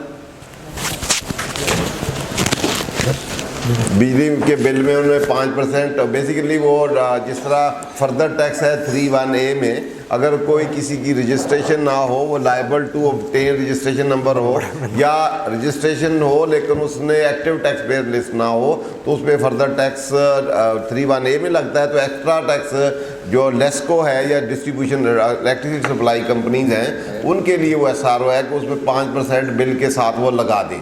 तो यूजुअली वो बाज़ दफ़ा एक्टिव टैक्स पे लिस्ट में नहीं होते तो उसमें वो लगा देते हैं। तो उसमें स्टील सेक्टर वालों के लिए स्पेशली उसका एक वो SRO है जिसके तहत लगता है, वो चार्जिंग SRO है, लेकिन साथ ही उसका कलेक्शन का प्रोसीजर जो है वो स्पेशल प्रोसीजर रूल में चैप्टर 14B है मेरा ख्याल, उसमें था। लेकिन क्योंकि जब ये 29 को वो स्पेशल प्रोसीजर ही रूल ख़त्म हो गए हैं तो उसमें हमने उसको चैलेंज किया हुआ है कि जब वो कलेक्शन का प्रोसीजर ही नहीं है तो वो लग भी नहीं सकता। तो दूसरा, इस पर पहले भी ऑलरेडी कोई लिटिगेशन थी कि फेडरल गवर्नमेंट लगा भी सकती है कि नहीं। तो इस इशू ये था कि वो जो शम्स महमूद मिर्ज़ा साहब की जजमेंट थी, उन्होंने जब ये जजमेंट रेंडर की तो जो पिछली जजमेंट थी ज़िया ब्रदर्स की, नहीं, वो सुन लें, वो इशू और था। ज़िया ब्रदर में एग्जम्पशन का इशू था कि फ्लोर मिलें जो है ना वो एग्जम्प्ट पे फर्दर टैक्स लगता है कि नहीं। दो कैटेगरी स्पेसिफाई अलहदा करने, फर्दर टैक्स एक सेपरेट चीज़ है, उस पर फर्दर टैक्स और एक्स्ट्रा टैक्स दोनों ही लगते हैं या नहीं फ्लोर मिल पे। इस तरह राइस मिलें हैं जो एग्जेम्प्ट केसेस हैं, वो ज़िया ब्रदर और उसके बाद कराची की राइस की 8-10 जजमेंटें उस पर आ चुकी हैं कि जो एग्जेम्प्ट वाले केसेस हैं जिनको जो 6 शेड्यूल में आइटम फॉल करते हैं, क्या उस पर एक्स्ट्रा टैक्स या फर्दर लगना चाहिए या नहीं लगना चाहिए, 3(1)A लगना चाहिए या नहीं लगना चाहिए, या 5% बिजली वाला लगना चाहिए या नहीं लगना चाहिए। उसमें ज़िया ब्रदर में ये दो इशू थे। उसके सिचुएशन में वो मुजस्सिम मंसूर अली शाह ने ये होल्ड किया था। वैसे भी क्योंकि सेक्शन 14 जो डील करता है ऑब्टेनिंग ऑफ रजिस्ट्रेशन के लिए, उसमें लिखा हुआ है कि मेकिंग टैक्सेबल सप्लाई, तो जो एग्जाम्प्ट होगा वो तो एग्जाम्प्ट है, तो वो तो टैक्सेबल सप्लाई की डेफिनेशन में भी फॉल नहीं करता, टैक्सेबल गुड्स में भी नहीं फॉल करता और चार्जिंग सेक्शन में भी नहीं फॉल करता। वो एग्जाम्प्ट है सेक्शन 30 में, ओवर राइडिंग सेक्शन है, तो इसलिए उस पर होल लॉ ही अप्लीकेबल नहीं है। जब उसको होल लॉ ही अप्लीकेशन नहीं है तो उसके लिए रजिस्ट्रेशन की ज़रूरत ही नहीं है, ना एक्स्ट्रा वाला लगता है ना वो सेक्शन जो है 3(1)A लगता है, उसके लिए तो रिक्वायर्ड ही नहीं है कि वो ऑब्टेन करे रजिस्ट्रेशन। तो इसलिए उसको एग्जाम्प्ट है, ना फर्दर टैक्स लगता है ना एक्स्ट्रा टैक्स लगता है। ये ज़िया ब्रदर ने भी ऑनवर्ड भी कराची हाई कोर्ट की बहुत सी जजमेंट आई, अभी भी 2-4 महीने फ्लोर मिल के की थी तो उन्होंने भी उसमें भी लागू कर दी। असल में इशू तो तब वहाँ पे आ रहा है जो मैन्युफैक्चरर है उसने आगे फर्दर एक जो रूल चैप्टर 13 की जो गुड्स हैं, टायर हैं, ट्यूब्स हैं, वॉशिंग मशीन्स हैं, उस पर उसने एक्स्ट्रा टैक्स भी चार्ज कर दिया। वो एक अलहदा इलेक्ट्रॉनिक और स्पेसिफाई गुड्स, वो एक अलहदा सेपरेट है, अलहदा चैप्टर था। वो भी चैप्टर आपका स्पेशल प्रोसीजर रूल में था, लेकिन डिफरेंट किस्म के एक्स्ट्रा थे। एक फर्दर टैक्स था, एक एक्स्ट्रा बिजली के बिलों का था, एक स्पेसिफाइड आइटम का था जिसमें इलेक्ट्रॉनिक हो गया ये वो वगैरह। तो वो भी फर्स्ट डे ये 29 से वो भी ख़त्म हो गया हुआ है, ठीक है। वो उसके मुताबिक उसको उस पर आप लिटिगेशन कर सकते हैं कि वो रूल ही नहीं रहे तो उसके मुताबिक वो तो लगेगा ही नहीं। फर्स्ट डे ऑफ जुलाई से ऑनवर्ड तो नहीं है, अगर पुराना है तो उसके मुताबिक वन हो सकता है, क्योंकि अब वो रहा ही नहीं। 60 रूल जो आपका स्पेशल प्रोसीजर रूल्स ही हैं वही ख़त्म हो गए हैं, ये 29 से रिसेंट हो गए हैं सारे। अब जनरल रूल में अगर जो आपके सेल टैक्स रूल 2006 में कहीं आ गए हैं तो उसके मुताबिक वो गवर्न हो गए, अगर नहीं आए तो ख़त्म हो गए। क्लियर? तो सर ये एक्स्ट्रा टैक्स का कंसेप्ट तो खत्म हो गया ना? नहीं, एक्स्ट्रा टैक्स का इन सेल्स टैक्स एक्स्ट्रा कुछ हद तक ख़त्म हो गया। देखें, एक है फर्दर टैक्स। फर्दर टैक्स है कि जिसने रजिस्ट्रेशन लायबल टू रजिस्टर्ड हो और उसने सेल टैक्स रजिस्ट्रेशन ना ली हो, इट मीन्स उनको रजिस्टर्ड को मोटिवेट कर रहे हैं और अनरजिस्टर्ड को डिस्करेज कर रहे हैं कि जल्दी जल्दी रजिस्ट्रेशन करवाएं।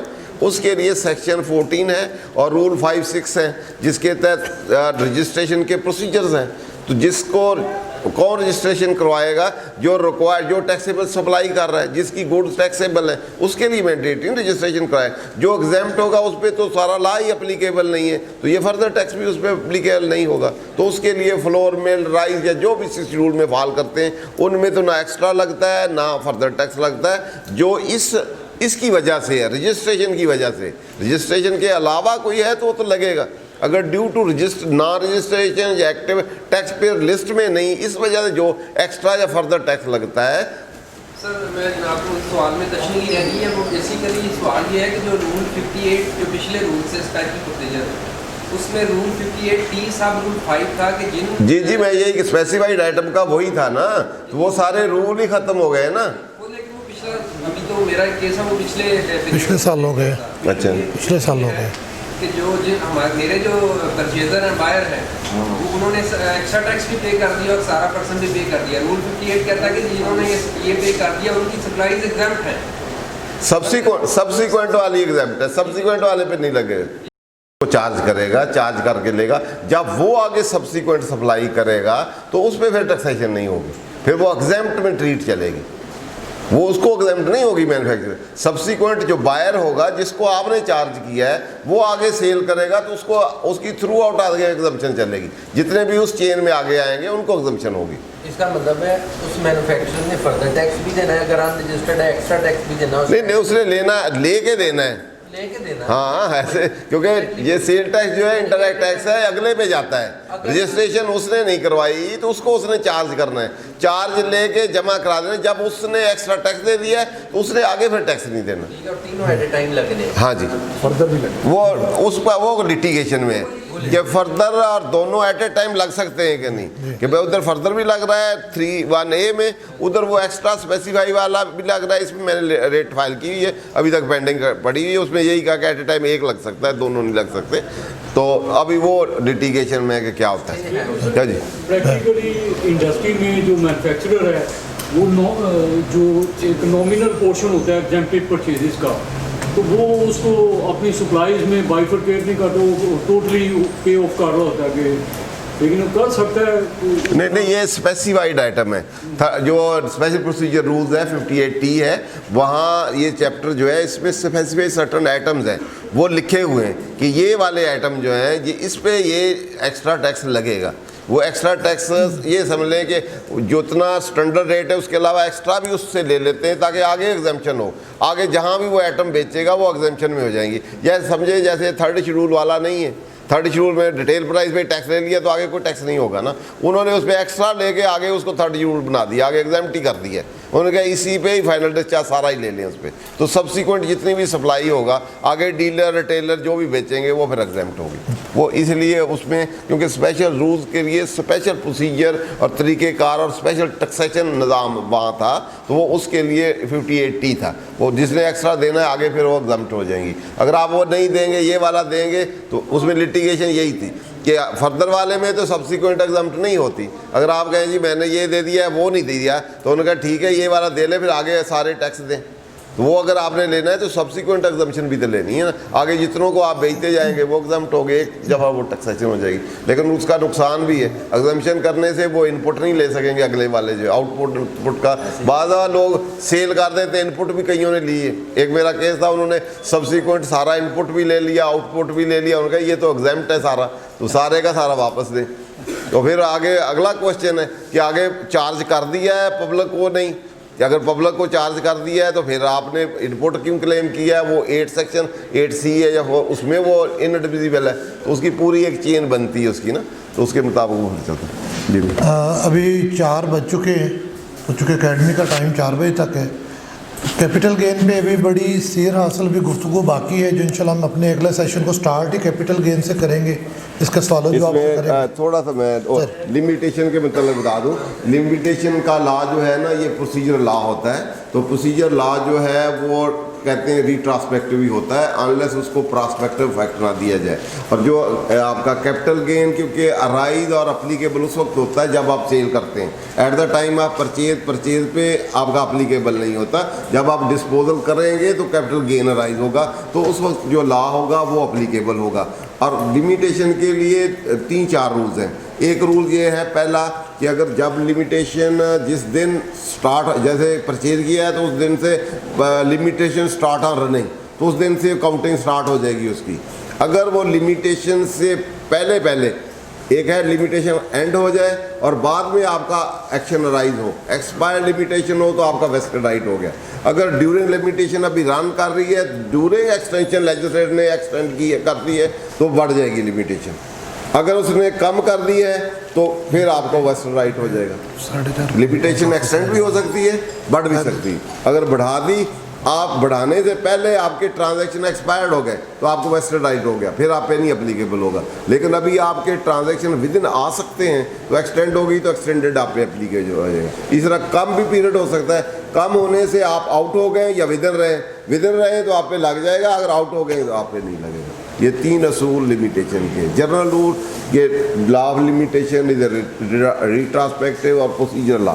दूसरा डिटर्मिनेशन ऑफ गेन के लिए था कि 2 मिलियन की परचेज थी 4 साल पहले, अभी जो डिस्पोजल है वो बेसिकली 5 मिलियन। वो अभी तक आपने लिमिटेशन जो पीरियड के मतलब बात की है, वैल्यू के मतलब या कास्ट या प्राइस के मतलब बात नहीं की, ठीक है ना। कि डीसी वैल्यू होगी या आपने जो डिक्लेयर की है वो होगी या फेयर वैल्यू होगी या एफबीआर रेट होगा, वो सेपरेट स्टोरी है। या फेयर वैल्यू 68 रूल है, सेक्शन है, उसके तहत होगी, और 76 है सेक्शन, उसके में सारा कुछ लिखा हुआ है, उसके मुताबिक वैल्यूएशन होगी। बल्कि 37 में भी लिखा हुआ है कि फेयर वैल्यू होगी, ठीक है। और फिर जो आपने जितने में बेचा है उसकी होगी, ठीक है। वो अगला टॉपिक जब अगली दफ़ा होगी तो उसको इस कॉस्ट और वैल्यू की कितनी होनी चाहिए उसको उसमें डिस्कस कर लेंगे। Thank you very much. Tyre 1 और नॉर्मल सेल्स टैक्स में क्या डिफरेंस है, अगर है तो थोड़ा सा बता। तो अगली दफ़ा इसको मेरा रिटेल टैक्सेशन है कि रिटेल के 1 टायर है, 2 है, या जिस तरह जो आजकल करंट है, अगले टॉपिक में इसको करेंगे क्योंकि 4 बज गए। Thank you very much. मैं बहुत मशहूर हूँ तमाम हाजरीन का। मैं बहुत मशहूर हूँ अपने दोस्त कामरान हयात साहब, जिन्होंने हमें आज रिकॉर्डिंग की फैसिलिटी प्रोवाइड की। वो ख़ुद टीवी एंकर भी हैं, उनके बेटे हैं जो हमें ये दे रहे हैं सर्विसेज, और उनका अपना प्रिंटिंग प्रेस वगैरह भी है, वेबसाइट चीज़ों का सारा वो काम करते हैं। अगर कोई दोस्त उनको हायर करना चाहिए वो भी अकॉर्डिंगली देखिएगा। मैं बहुत मशहूर हूँ अपने तमाम दोस्तों का, और इंशाल्लाह कैपिटल गेन से हम अपना नेक्स्ट सेशन स्टार्ट करेंगे। और जिस तरह भाई ने कहा, इसको हम सेल टैक्स के साथ भी ग्रेजुअली टायर 1 टायर 2 चीज़ों को सारों को इंशाल्लाह करेंगे। बहुत शुक्रिया। अल्लाह हम सबका हामी नासर हो थैंक यू इंशाल्लाह।